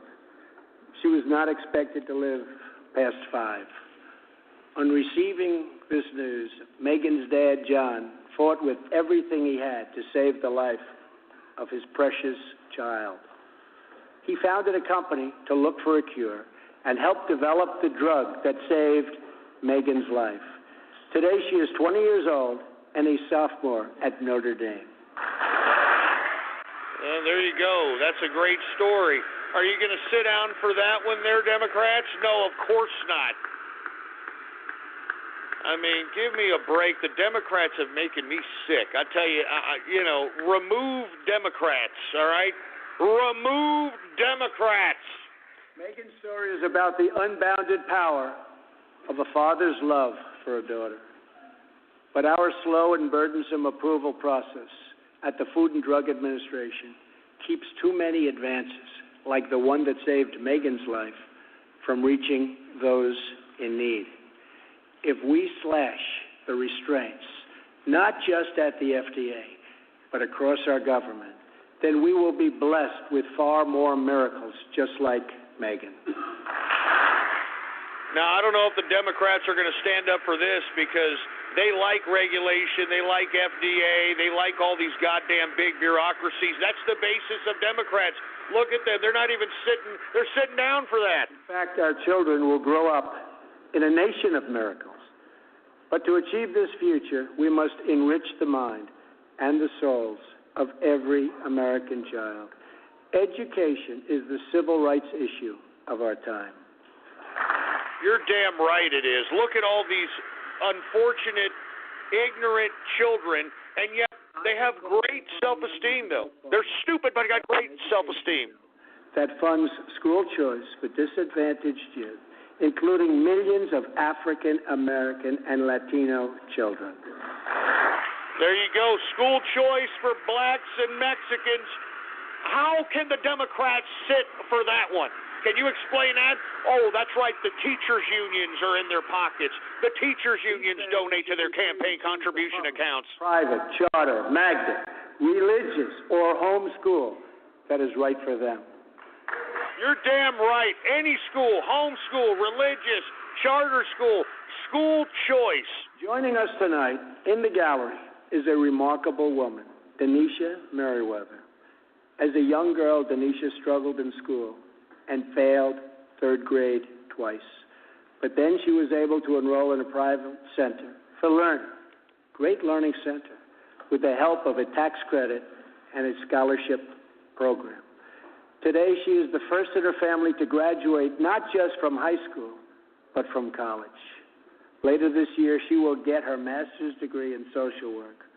We want all children to be able to break the cycle of poverty, just like Denisha. Hey, social work, what can you say, At least she's out of the ghetto, I mean, that's all we want. That's all anybody wants. All right, come on now.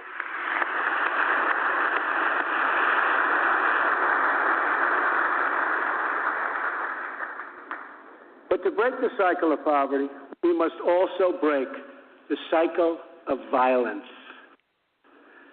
The murder rate in 2015 experienced its largest single-year increase in nearly half a century.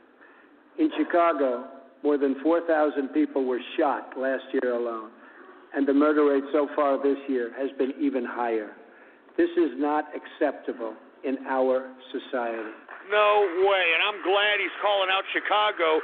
The mayor, Rahm Emanuel, who used to be the chief of staff for Obama during his first term in office, lest we all forget. To be able to grow up in a safe community, to attend a great school, and to have access to a high-paying job.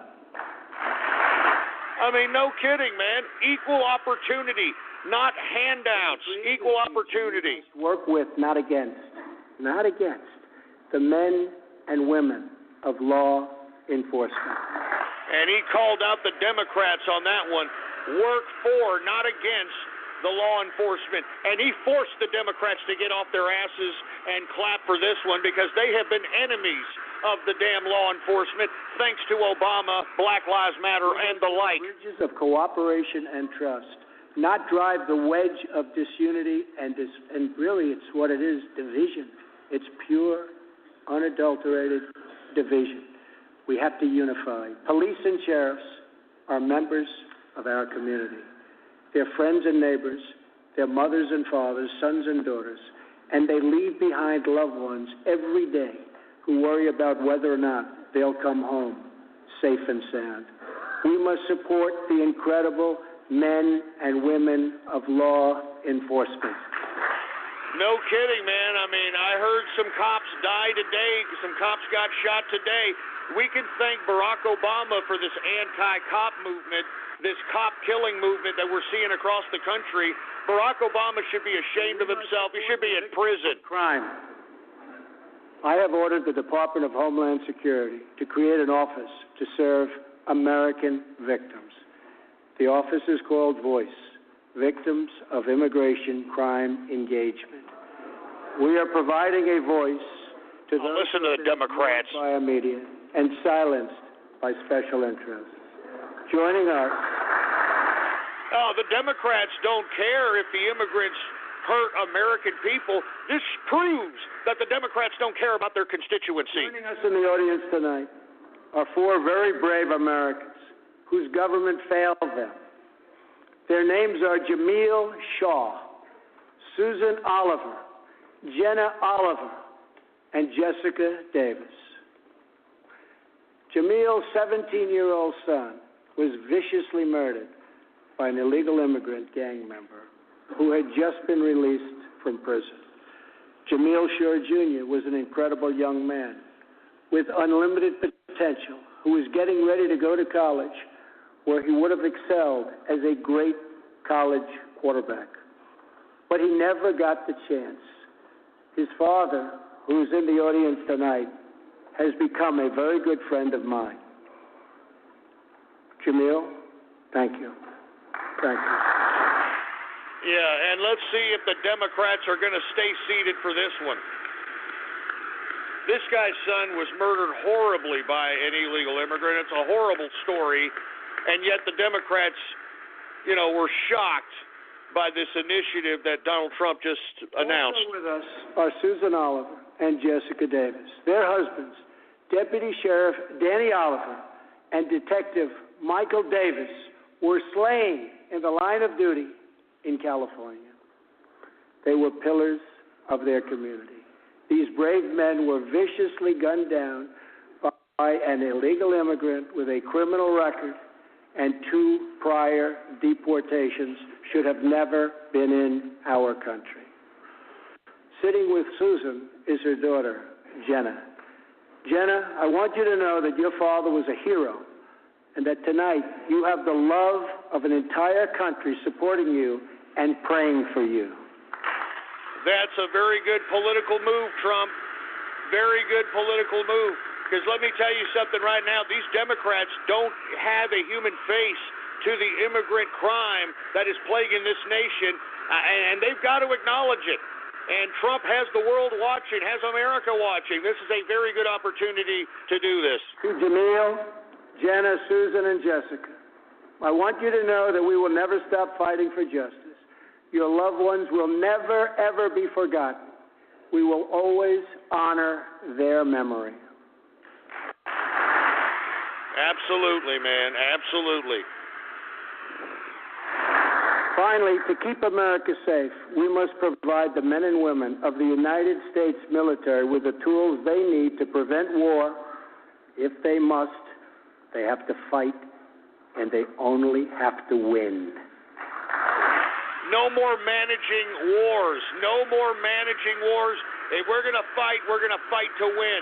None of this politically correct warfare crap that America has been conducting itself in for far too long. If we're going to use our military, we're going to win. I'm sending Congress a budget that rebuilds the military, eliminates the defense sequester. Yeah, no kidding. Enough of this sequester.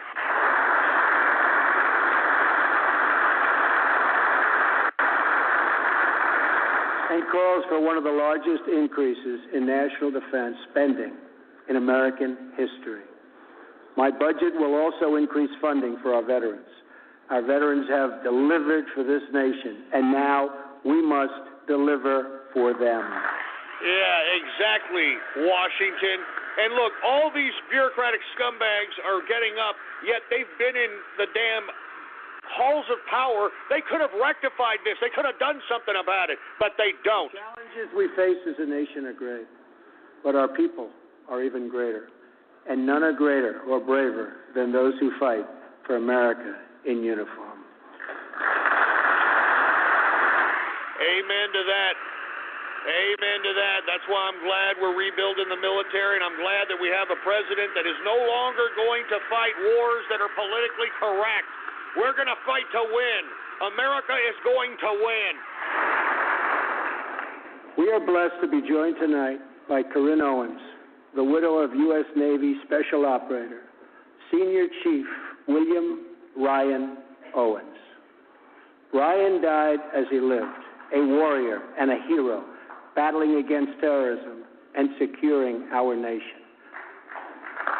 This was the soldier that was recently killed in the Somali raid that killed about 36 Al-Qaeda fighters, including high leadership Al-Qaeda in Somalia, I believe.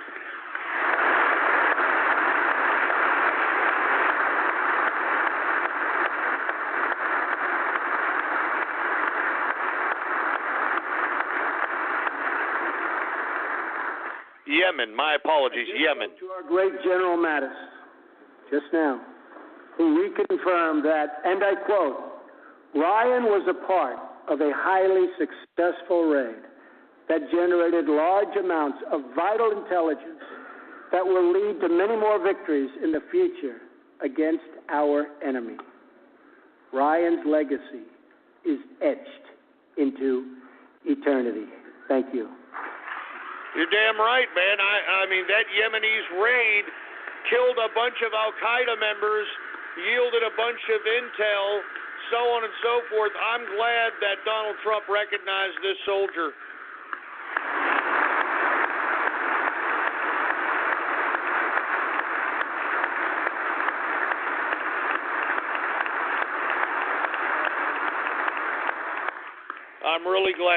I'm really glad here because, in essence, this raid was a key point in trying to gather intel as it relates to the factions that are basically taking over Yemen at this point in time.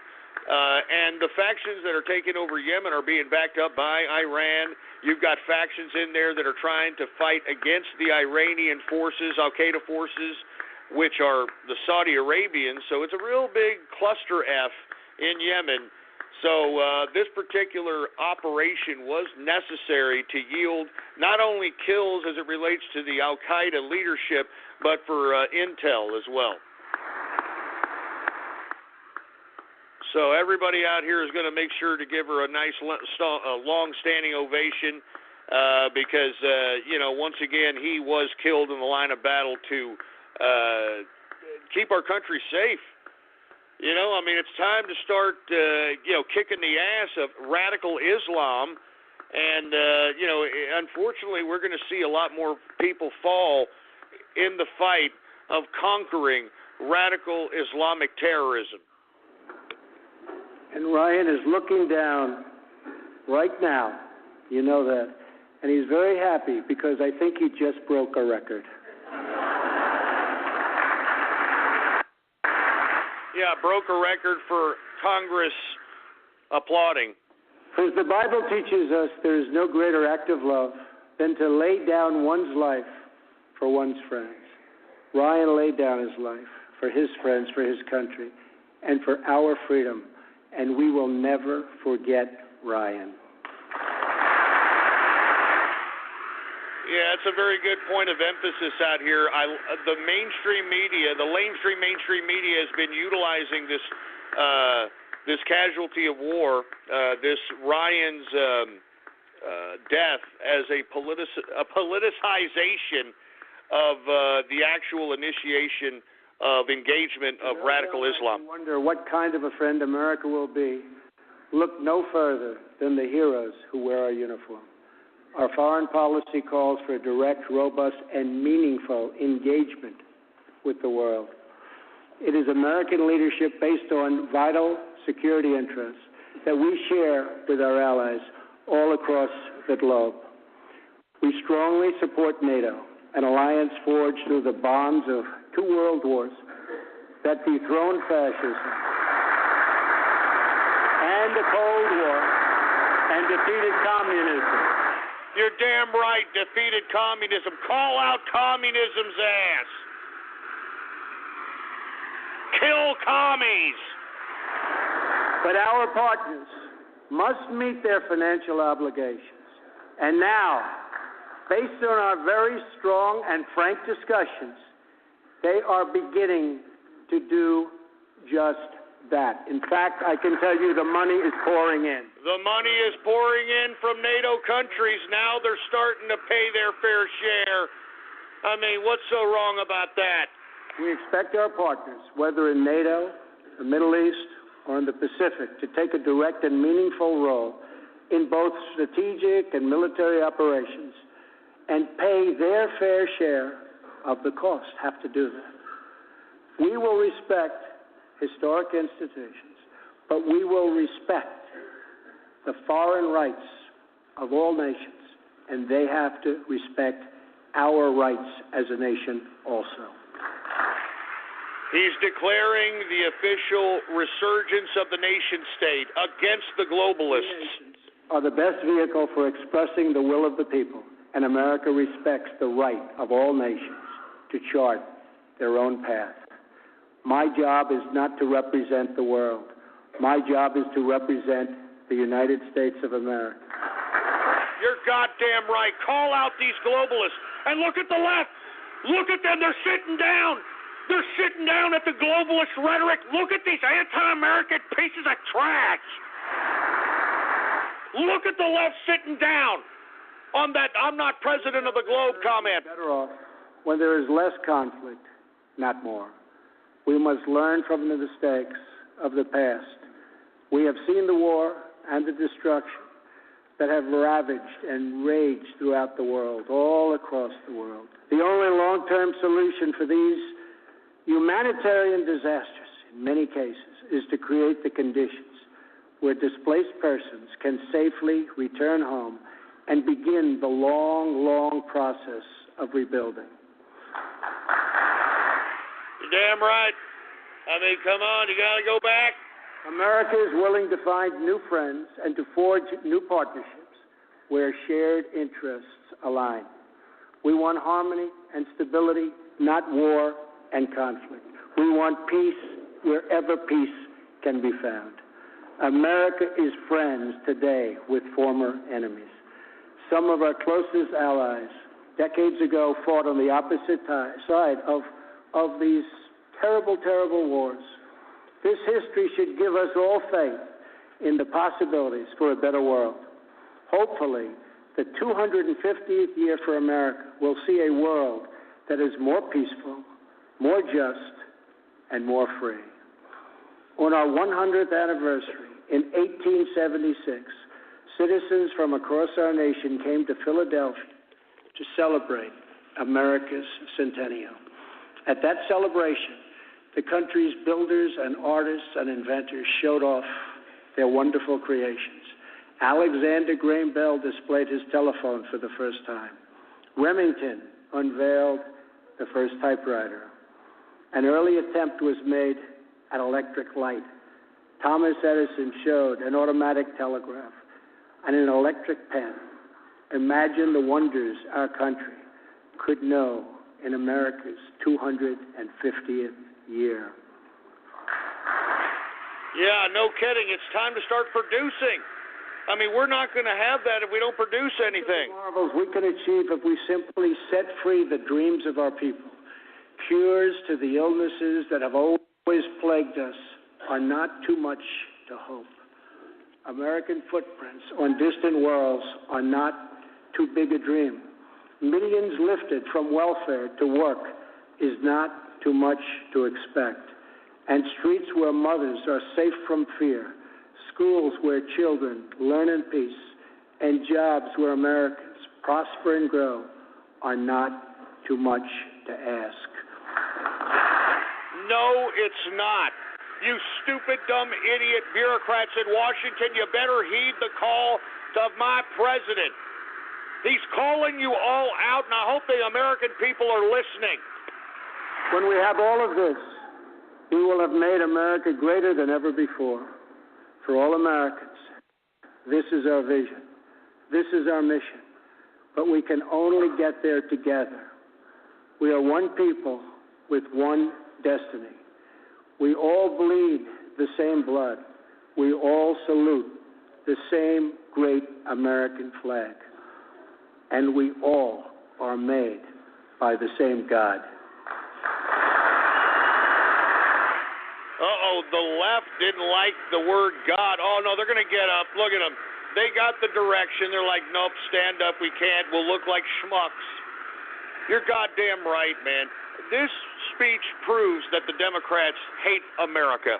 When we fulfill this vision, when we celebrate our 250 years of glorious freedom, we will look back on tonight as when this new chapter of American greatness began. The time for small thinking is over. The time for trivial fights is behind us. He pointed at the Democrats. The courage to share the dreams that fill our hearts, the bravery to express the hopes that stir our souls, and the confidence to turn those hopes and those dreams into action. From now on, America will be empowered by our aspirations, not burdened by our fears, inspired by the future, not bound by failures of the past, and guided by a vision, not blinded by our doubts. I am asking all citizens to embrace this renewal of the American spirit. I am asking all members of Congress to join me in dreaming big and bold and daring things for our country. I am asking everyone watching tonight to seize this moment, believe in yourselves, believe in your future, and believe once more in America. Thank you, God bless you, and God bless the United States. You're damn right, man. Let me tell you, I am really ashamed of the Democratic Party tonight. Great speech to say the least, but this speech proves that the Democrats could care less about America. Their agenda is anti-America. Just looking at their reactions proves that they care more about illegal immigrants than the citizens that actually voted them into power. And it's time that those of us on the capitalist right start focusing in on that, start focusing in on those real American people and start telling them that these people on the left, these people that are Democrats, they think that illegal immigrants supersede your citizenship, supersede your authority. And, you know, you're the citizens that actually elected these little people. What an unbelievable joke the Democrats have shown themselves out to be this evening. What a bunch of anti-American bureaucratic pieces of trash. Unbelievable. My apologies, folks. I should be focusing in more on the great speech that was conducted tonight by the President of the United States. He pretty much alluded to everything that I had said that he was going to in the first hour. Once again, I mean, I'm glad that he put forth the outline of what exactly his agenda is here, at least for the first year. He called out Congress many, many a times. Spoke directly to the American people, once again outlined certain elements of his economic plan, called out Congress to repeal and replace Obamacare, outlined certain elements of the immigration policy, emphasized Americana, put forth certain issues as it pertained to his personal agenda, so on and so forth. I thought it was a great, great speech. And, you know, folks, as I'm sitting here and as I was looking at Twitter, when the widow of the Navy SEAL, I believe it was, Ryan, when his widow was standing up and everybody was giving her a standing ovation, you actually had individuals tweeting, of course, of the Black Lives Matter persuasion, basically disrespecting this woman, saying that I'm done with this drama crap because of this white people. You know what I'm saying? So give me a break. Give me a break. Anyway, folks, here I'm looking at right now, Donald Trump is leaving Congress at this point, shaking hands with a few people. Probably doesn't want to shake hands with too many people on the left, because what disrespect the Democrats gave President Trump. And this man hasn't even been in this office over 40 days as of yet. And it's as if this man has literally been in office for 4 years and has destroyed the country. No, Democrats, that was your president for the past 8 years. That was your president. Is your garage full of old paint that you'll never use? I know mine is. Avocado green, hot pink, antique white. That is a nice shade of white, though. You know, it's easy to recycle your paint all over California. Keep what you need and recycle the rest. Find a drop-off site near you at paintcare.org. Oh, my God. I can't believe it, folks. They're actually on Twitter right now. I can't believe this. I mean, they are disrespecting the widow of a veteran and saying that, man, I'm done with this dramatic crap, F these white people and so on and so forth, for Christ's sake, man. I mean, I can't believe it. I can't believe it, for Christ's sake. Good Lord. Anyway, folks, once again, I definitely want to commend the president for addressing the issues that yours truly talked about earlier in the broadcast in the first hour. I mean, he comes to fruition. I'm telling you, the prognosticator of prognosticators prognosticated this one, and I am glad that he called out Congress many a times. And one thing, and I want to continue to emphasize this, the left was completely anti-American in their response. Them sitting on their hands and being disrespectful to the president proves where they stand. They don't want to make America great again. They don't like our country. They think that the way our country was going was a mistake. That's why when their president was in power, they did whatever they could to destroy this country, and they almost damn near did. And you know, the funny part about it is, all right, the funny part about it is when Donald Trump, the president, Donald Trump, was talking about how he was not the president of the world, that he was the president of the United States of America, the Democrats didn't even get up to bother to clap on that. How in the hell could you not clap on that? I mean, this proves that these Democrats are globalist agents, like I've always said they were. This proves that these people are anti-American. I mean, the proof is in their reaction, all right? The proof is in the pudding. The proof is in the absolute pudding, for heaven's sake.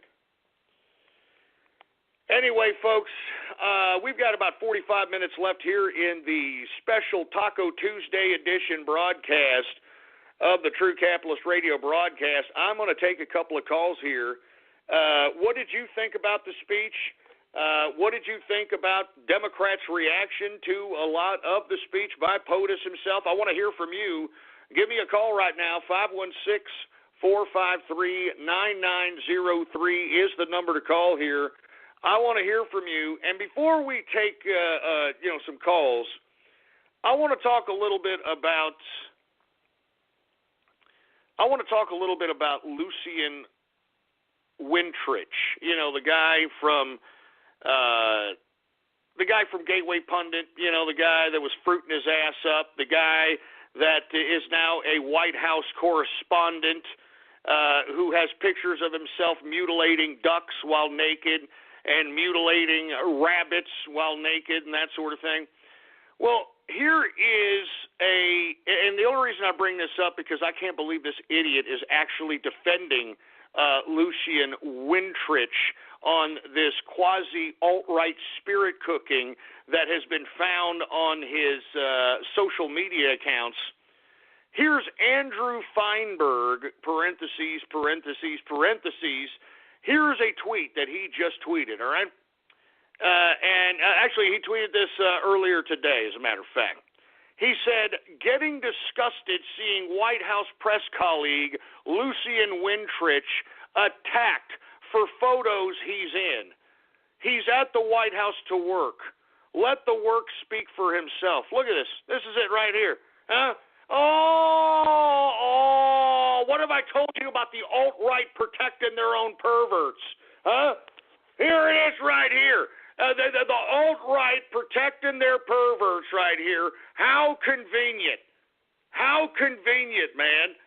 I mean, I can't believe people, and for you folks that don't know what I'm talking about the pictures that I'm speaking of, let me go ahead and untweet and retweet the pictures that I'm speaking of, because maybe I don't know what I'm talking about.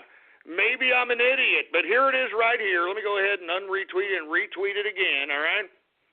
Here it is.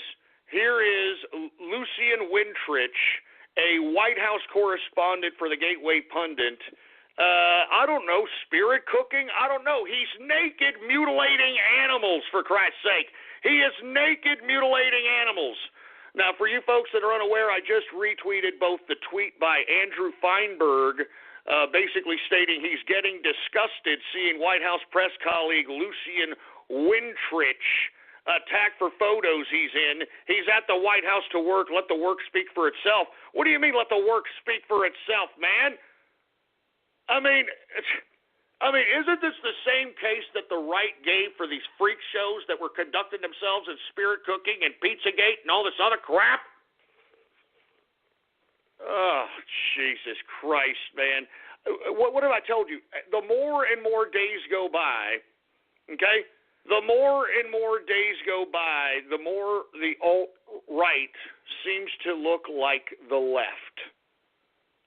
Seems to look like the left. I mean, unbelievable. Unfreaking believable. Anyway, look, I had to say that, folks, because once again, I have renounced and denounced the alt-right. They have nothing to do with the Trump train. They have their own motives out here, all right?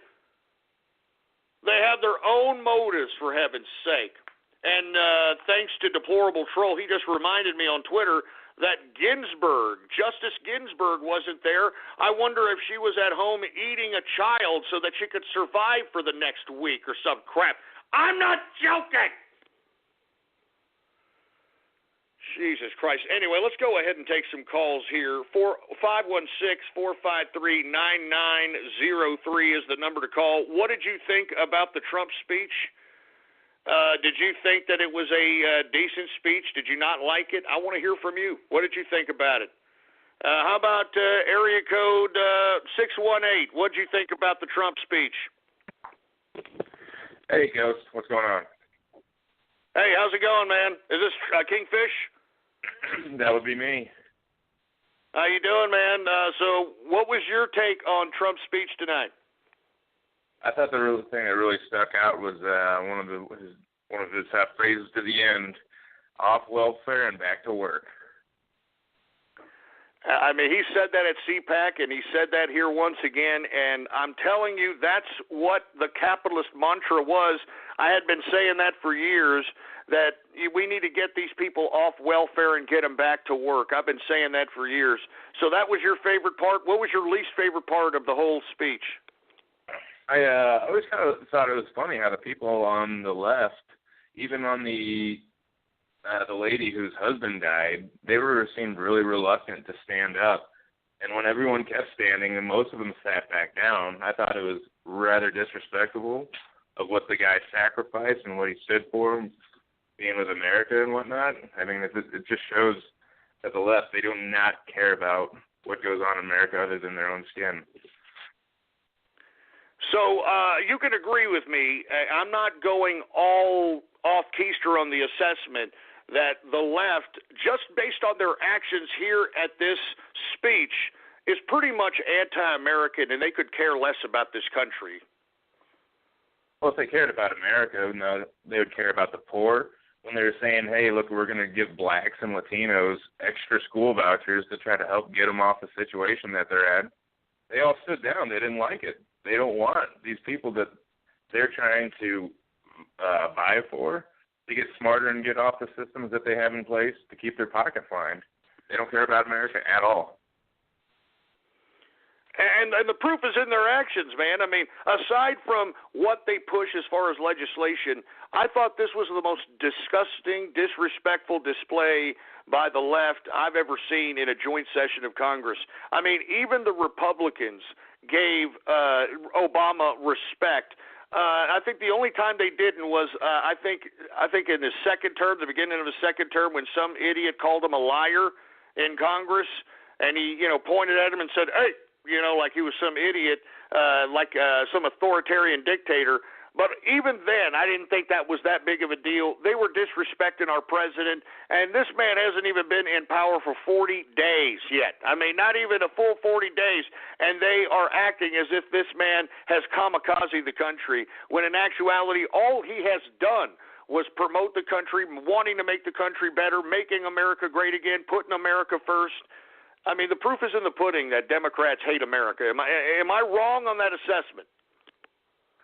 No, and I loved how every time that he was calling out something the left was doing incorrectly, he would point right at him and stare at him, and he would call them out, and they would not stand, and they would not even acknowledge him. I think that shows how childish they are and how much they don't give a shit about doing anything better for our country or themselves or the people that they supposedly represent. I agree with that there, Kingfish. Hey, thank you very much for calling. You want to give a shout-out to anybody? Hey, shout-outs to you, the inner circle, the wife, and the dog. Hey, thank you very much, Kingfish. I appreciate your commentary, and I agree with you, man. I don't know what the hell is going on with these Democrats, but the proof, just based on their actions in this speech, proves that they're anti-American trash as far as I'm concerned.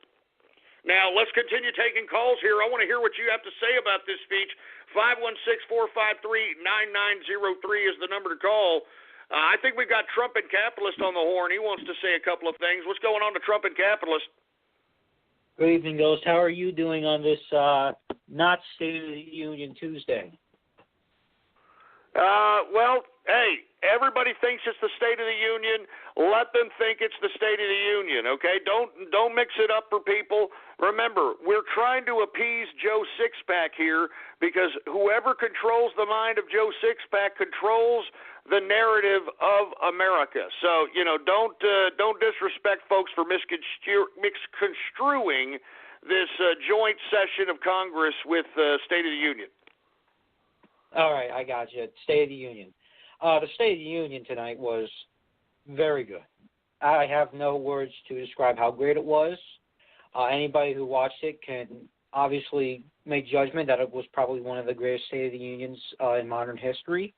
But the Democrats' reaction tonight was absolutely disgraceful. It was disgusting. It was probably the worst reaction from any sort of political party I've ever seen in my life, or any State of the Union for that matter. So what was your favorite part about it, man? My favorite part about it? There's a lot of favorite parts. I don't have a favorite one. I have to, go back and look at it and just pick which one is my favorite one. I mean, I liked every single second of it, except for the Democrats. Well, what specifically? What specifically was something that stood out to you there? Well, I mean, if you want my personal opinion at this moment, it would probably be the education statements. I mean, a lot of these children that are coming out of school, they're very dumb. They are very unintelligent. They are very whitewashed, brainwashed, and everything else. It's probably one of the worst brainwashing. Probably some of the worst brainwashing in history. Yeah, I have to agree with you on that. I mean, I'm glad that Donald Trump put a point of emphasis on education. And what I found funny was that, just like Kingfish alluded to in the last call, when Donald Trump said that he wants to give school choice to blacks and Latinos, the Democrats sat down. They didn't even bother to clap. They didn't even bother to stand up. I mean, once again, it's proof that these people are anti-American as far as I'm concerned. If you want my honest opinion, I think we finally got the first glimpse, and even the blind man can see and the deaf man can hear just how much the Democrats hate America. Anybody who, is dissing this speech or, is dissing any sort of part of it is not American, is anti-American, and should be tried for treason. Yeah, I agree with that, man. Hey, thank you for calling there, Trump and Capitalist. I want to take a couple more calls. Do you have any Do you have any shout-outs to give out? Shout out to the Inner Circle. Shout out to everybody who listened to the Trump speech, and shout out to everybody in the Capitalist Army and your family and your dog. All right, man. Hey, I thank you very much there, Trump and Capitalist. I appreciate it. All right. Once again, it seems nothing but positive reviews as it pertains to the Trump speech.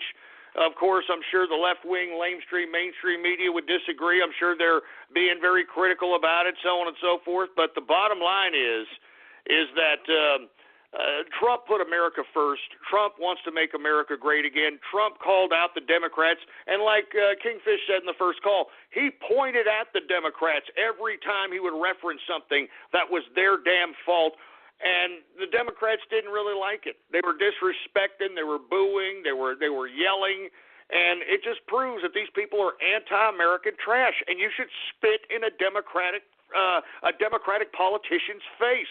I think after tonight, it's completely justified to spit in these people's faces. I'm not even joking. I'm not even kidding. Anyway, 516-453-9903 is the number to call. Let's take some more callers here. I think we might have somebody from Australia, Distilling Capitalist. Are you there? Distilling Capitalist, are you there, man? Well, unfortunately, he's not there. So he must be busy or something. He must be away. Let's just put it that way. We're going to continue going on. Let's take another call here. Who else do we have? How about area code? How about 612? You're on the horn. Hey, Ghost. TC Capitalist. How are you doing tonight? How are you doing tonight there, TC? So give us your thoughts. Give us the rundown. What did you like about the Trump speech, man? Well, I think you've hit it on the nail on the head that the story of the night was definitely these petulant Democrats. You saw how ridiculous they acted from Nancy Pelosi and Elizabeth Warren and all of these scumbags just sitting throughout the entire fucking speech. I apologize for the words, but it was absolutely ridiculous. No, don't worry about the words. Let me tell you, it was disgusting. I mean, even when Donald Trump was broaching their policies and going into what they should be championing, they didn't even want to get up for that. They barely wanted to get up for that, the widow of the veteran that died here recently. They didn't even want to get up for that. I mean, this was such an anti-American showing by the Democrats.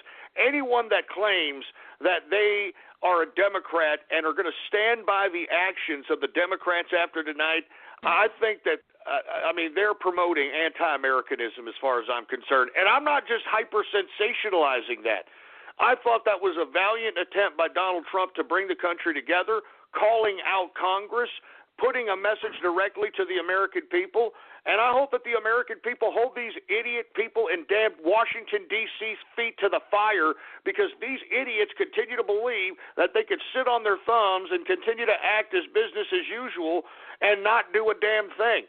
I mean, I am in shock at the amount of anti-American sentiment that is in the Democratic Party. I mean, it makes sense now why Barack Obama was kamikaze-ing the damn whole country for the past 8 years. Am I correct? Absolutely. I mean, these people just don't want to have anything to do with Trump. They just want to obstruct him the entire way. As for the actual speech, I kind of had mixed feelings on it, which is probably an unpopular opinion here, but I thought it was better than any Obama speech, but I thought it was weaker than your average Trump speech. It felt very scripted, very, emotionally driven.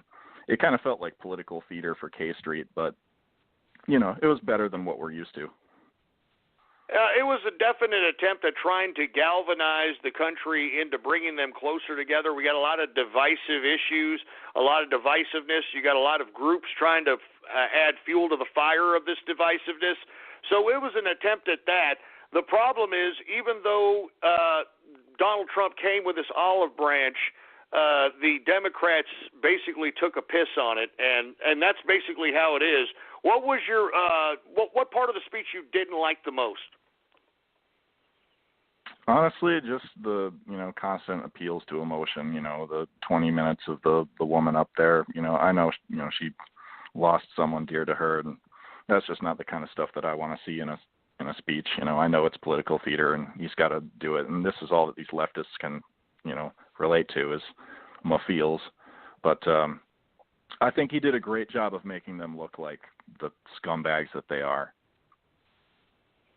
I think you're absolutely right, and I think you're correct in that Donald Trump tried to appeal to a little bit of emotion here, and the reason is because that's the way America is right now.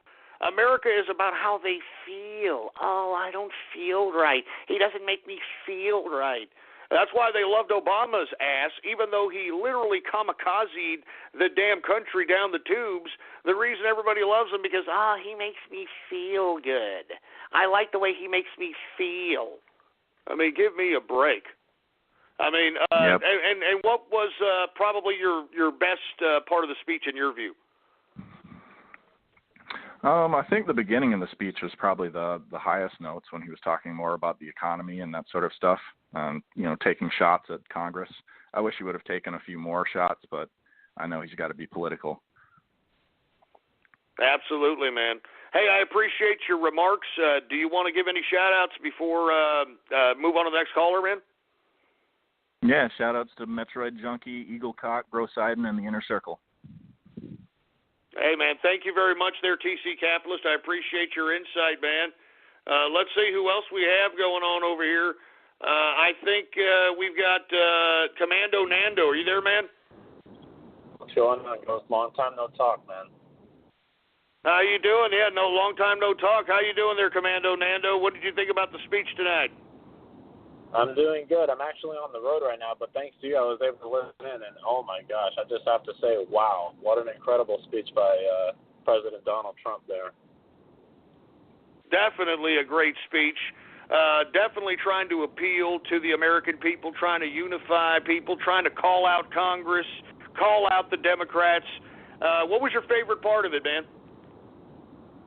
My favorite part of it was actually how he continued to bring the Democrats to the forefront and continued explaining how it's their fault that we are having the constant strife that we're having right now as an American people, and how he continued to address the American people and continues to bypass, the middleman in terms of media and in terms of his reportings and all that stuff, and going straight to the American people. And I think that's something that he's capitalizing on and making sure that he's able to get his message across without any interference. Now, let me ask you, am I hyper-sensationalizing the fact that based on the reactions of the Democrats to this speech, that the Democrats were acting like anti-American pieces of trash? I mean, just based on the fact of their non-reactions to many of the policies that should fall favorably to their ideology. I mean, just based on their actions, didn't they? And look, obviously you didn't get to see it, but I was actually saying that they're not getting up, they're sitting down, they're booing. I mean, didn't it seem as if that these people were just anti-American pieces of trash, and they could care less about the actual American citizen, and for whatever reason care more about terrorists and illegals? Yeah, I mean, you're absolutely right. You hit the nail on the head 100% when you were saying that they're anti-American in terms of, laughing at the president is completely disrespectful. And, like you said, even the Republicans didn't do that when Obama was giving his addresses. So you're absolutely right, man. Hey, man, I appreciate you calling in. Go ahead and get back to the road and doing what you're doing, man. You want to give a shout-out to anybody? Yeah, sure. Shout out to you, your wife, Templeton, the engineer, the Inner Circle, and everybody that listened in tonight. Hey, man, thank you very much, Commando Nando. Hopefully you're having a good night. Thank you very much for listening in and calling in. It's always a pleasure, sir. Thank you once again. You want to give us a call, folks, 516-453-9903. We're talking about the joint session of Congress that was addressed by the president. I'm telling you this right now, the president literally called out Congress and basically talk directly to the American people. And the story of the night, much like what TC Capitalist said, the story of the night are the Democrats sitting on their hands and not reacting one iota to the president, disrespecting the president, and not to mention acting like anti-American pieces of trash. I could not believe that they did not even applaud when the president said that he is the president of the United States, not the president of the world. And you saw the Democrats didn't move, didn't have any applause, didn't get up, nothing. That, my friends, is proof that these idiots are agents of international bureaucratic institutionalism. They are globalists. They're goddamn globalists, for Christ's sake, and I cannot believe that these idiots in goddamn Congress have the audacity to do that. I cannot believe it. I'm in shock. But then again, what else do I expect from these Democratic pieces of trash? Seriously, what the hell do I expect? Jesus Christ. Anyway, let's go back to Distilling Capitalist out here. Hey, Distilling, you there? Hey, mate. Yeah, I'm here now. Sorry about that. No problem. What'd you think about the speech? I know that you're in Australia. Let's get an Australian's perspective. All right. So I know you mentioned Australia as having great immigration policies. It is true. We do have a merit-based system. However, we also have a refugee system where we let in people without having to go through the merit system. So I feel that maybe he needs to research that a little bit more. And other than that, the speech itself was brilliant. I feel like, yes, he did pander to the left a tad, but he's basically, without sort of going overboard, he's given the hand of friendship and said, look, let's do this together. And if they refuse that now, they look like idiots. So I think he's done very well from a political sense. And I also feel like he had enough points, Republican points in there and conservative points to still appeal to that. So I think it was a very well thought out speech. Whoever wrote it deserves a raise. Metro's Purple Line Extension will be conducting daily construction activities on Wilshire Boulevard between San Vicente Boulevard and La Cienega Boulevard in the city of Beverly Hills. This work will make way for the first 3 stations of the rail line's extension to the west side. For details, visit metro.net/Purple Line Extension. Well, I'm glad to hear that an Australian did kind of act or view it favorably. I am very aware that you are having a refugee problem. I actually watched a video in which a news anchor actually had one of these leaders of these Islamic Australian factions, and he would not denounce ISIS. He would not answer a single question.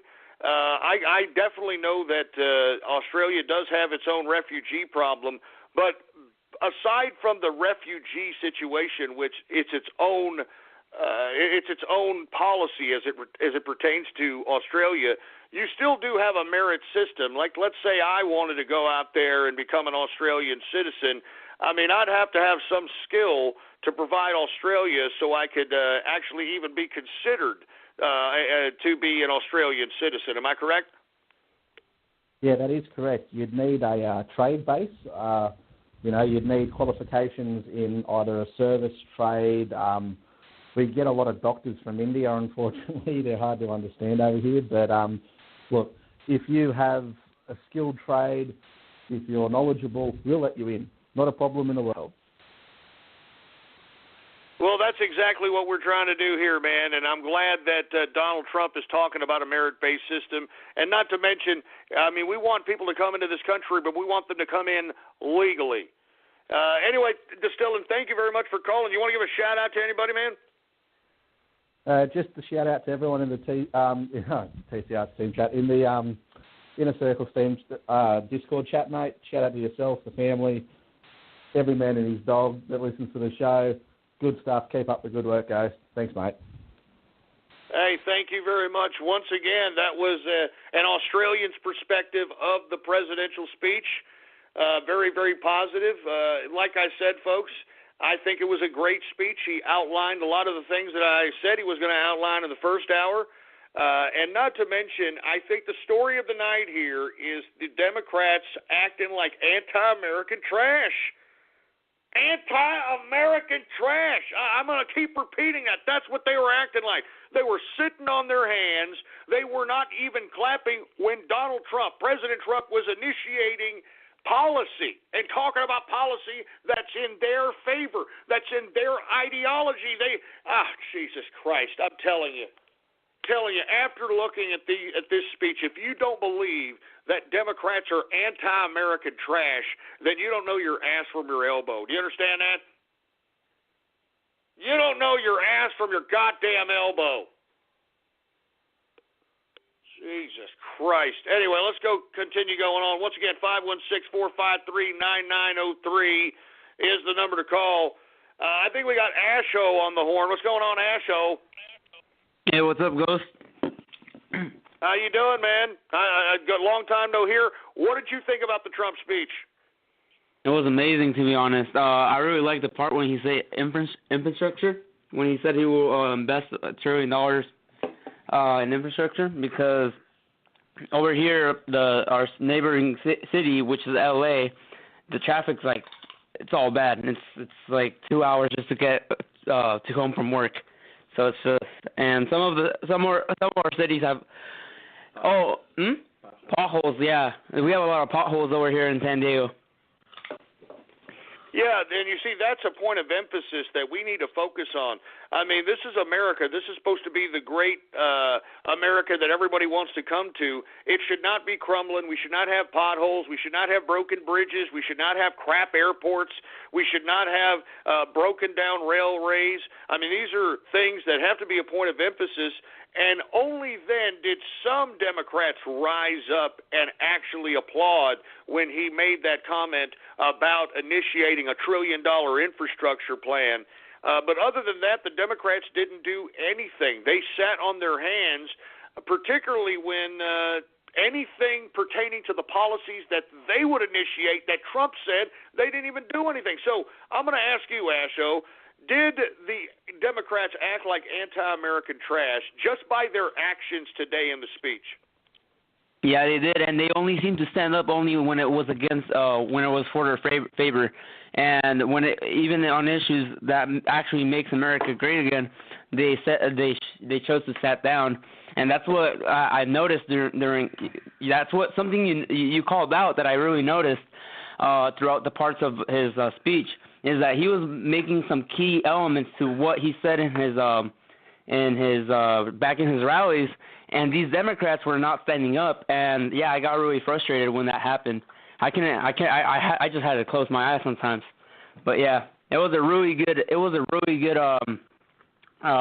you call it? Speech. Yeah, it was a really good speech. It was so presidential. I've never seen this Trump before. I've seen it in his inauguration, but it was good to see this Trump again.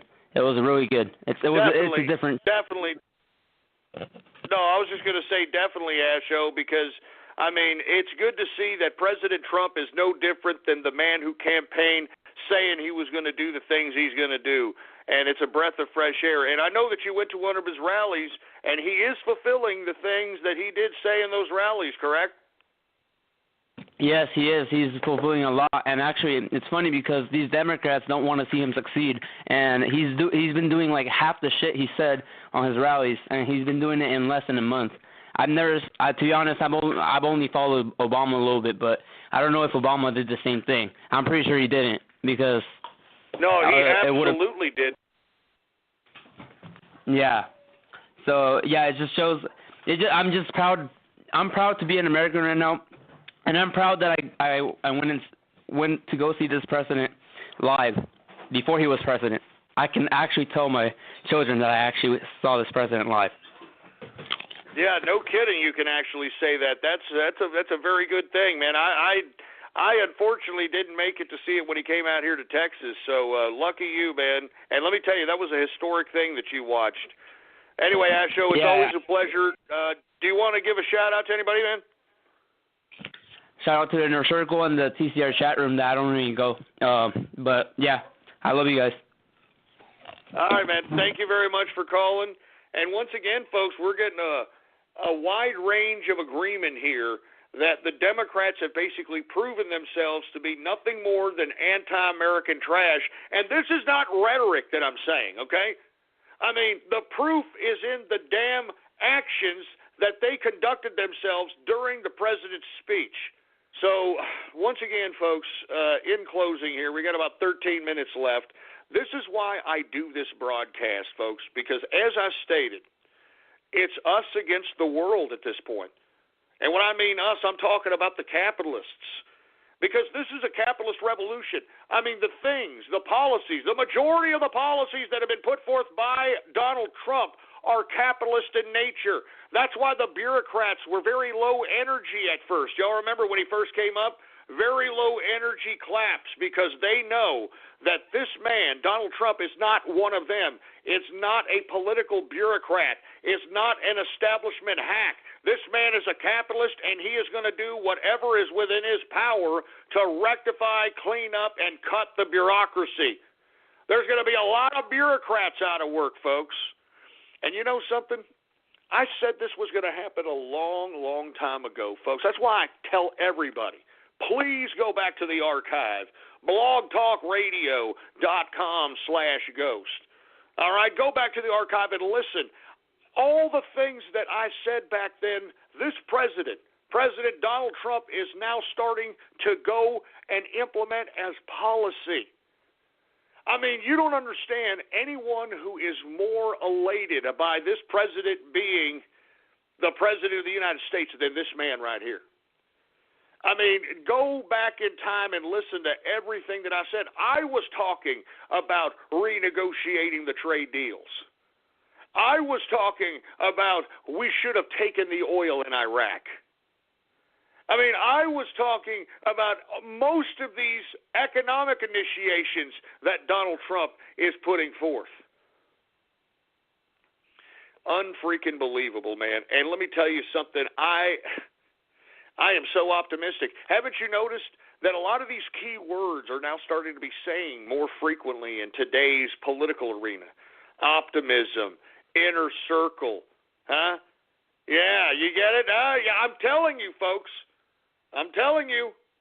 I mean, Ghost knows what to tap into, man. I mean, I'm telling you, he's on it.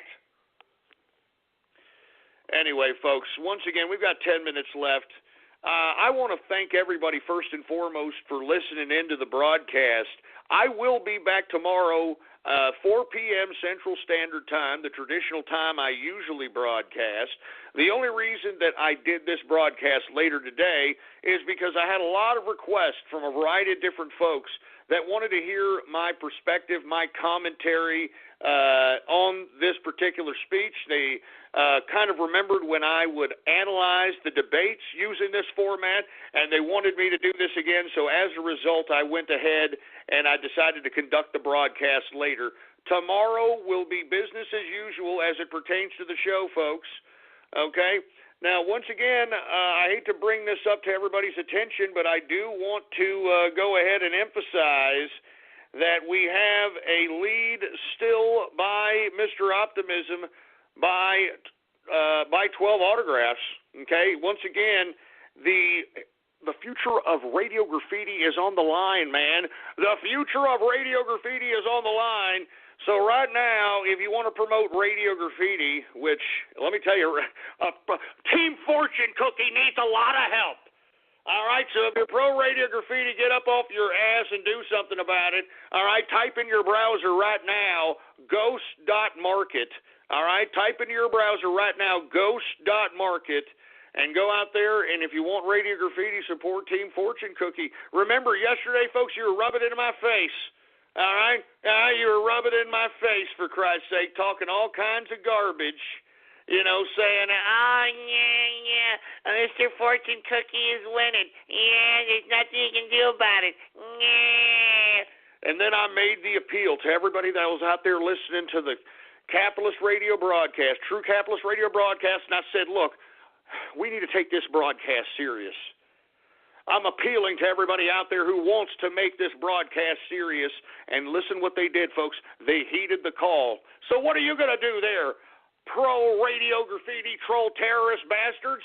Are you going to heed the call, or are you just going to sit there on your fat asses and say, oh, it's rigged, it's rigged? Is that what you're going to continue to say? Huh? Is that how you get by in life, for Christ's sake? Jesus Christ. Anyway, folks, before we go ahead and let's go ahead and take some final radio graffiti, take some Twitter shout-outs. All right? Let's take some Twitter shout-outs. And if you want a Twitter shout-out, retweet the tweet about Gateway Pundit's Lucian Wintrich. All right? Retweet the tweet about Lucian Wintrich mutilating animals while naked. All right? You retweet that tweet, I will give you a Twitter shout-out live right here on the broadcast, right here and now. And the reason we want to retweet this is because this idiot is a goddamn White House correspondent, and he needs to be removed from the White House press corps as far as I'm concerned. I mean, what the hell? This guy is mutilating animals naked. I mean, is this alt-right spirit cooking? I mean, what the hell is going on here? Anyway, let's continue going. We got Matthias. What's going on to Matthias? We've got That's Mimi in the house. We got Moderate Rebel in the place.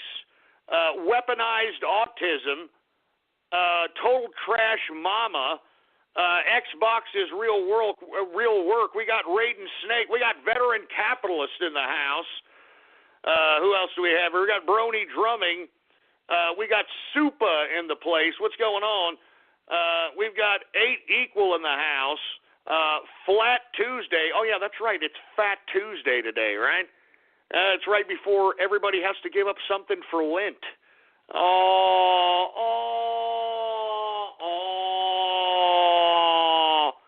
Anyway, we've got Chris Hyde in the house. We got Mother Cucker in the place. The Pootie Pie of BTR. Don't compare me to Pootie Pie, you asshole, all right? Seriously, do not compare me to freaking that stupid fruit bowl Pootie Pie. We got Lego Fan 421. We got Good Speech Trump. Once again, if you want a Twitter shout-out, retweet the first tweet by that's talking about the Gateway Pundit's Lucian Wintrich. All right, retweet that tweet. I'll give you a Twitter shout-out live right here on the broadcast, right here and now.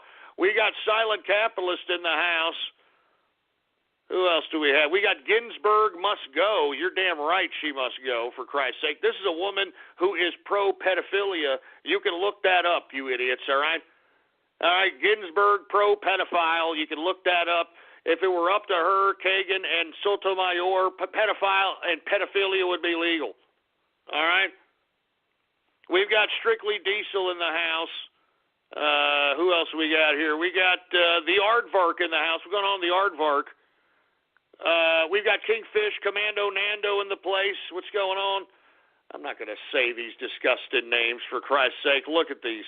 Look at these idiots. Chef Spirit Cooker? Huh? You son of a bitch. I knew you guys were going to do this crap. I'm over here. I'm trying to give you some Twitter shout-outs here, and this is how you're going to repay me, you son of a crap? Anyway, we got the Obscure Capitalist. We've got TCA Newsfeed in the house. Paxson's heart got maxed out. Oh, Jesus. Come on, man. Come on. Jesus Christ. We got the Trans-Nagasaki. Trans-Nagasaki. Did you put a pair of balls on the devastating effects of Nagasaki? Jesus, you're sick. You guys are sick, man. You're sick. All right, look, I'm only going to give a couple more here. We got about 4 minutes left. Let me go ahead and take a couple more of these Twitter shout-outs. Once again, retweet the first tweet. The tweet about the Gateway Pundit's Lucian Wintrich mutilating animals while naked.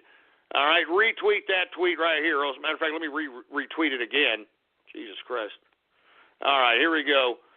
Who else do we have here, folks? We got Havel the Rock. We got No Water for Africa, whatever the hell that means. Numher 9 Large. Shut up with that crap, man. We've got Benton in the house. What's going on to Benton? We got Liberty Capitalist in the place. Who else do we have here? We got, buy Mr. Fortune Cookie merch, please. Yeah, you trolls, are you listening? Your damn troll terrorists at Cyber Vermin are begging you to buy more Fortune Cookie merch because the future of Radio Graffiti depends on it. Depends on it, boy. Anyway, who else do we have? One more Twitter shout-out round, and then we're going to go ahead and end this broadcast here. All right. We've got Broly bought 3 Optimism. We've got Pylons in the house. Johnny Deck in the place. Thumbs down for Dems. Yeah, no kidding, for Christ's sake. Taco Capitalist in the house. I'm not going to say these disgusting names, for Christ's sake. I mean, I can see what you people are doing. Death for Soros, that's actually a name, for heaven's sake. Who else do we have? We've got Nathan in the house. Who else do we have? I'm not going to say these disgusting names. All right, you know what? That's it. All right, that's good enough, all right? I mean, I'm sure the Gateway Pundit right now is figuring out, wait a minute, who keeps retweeting these tweets about Lucian Wintrich mutilating animals while naked?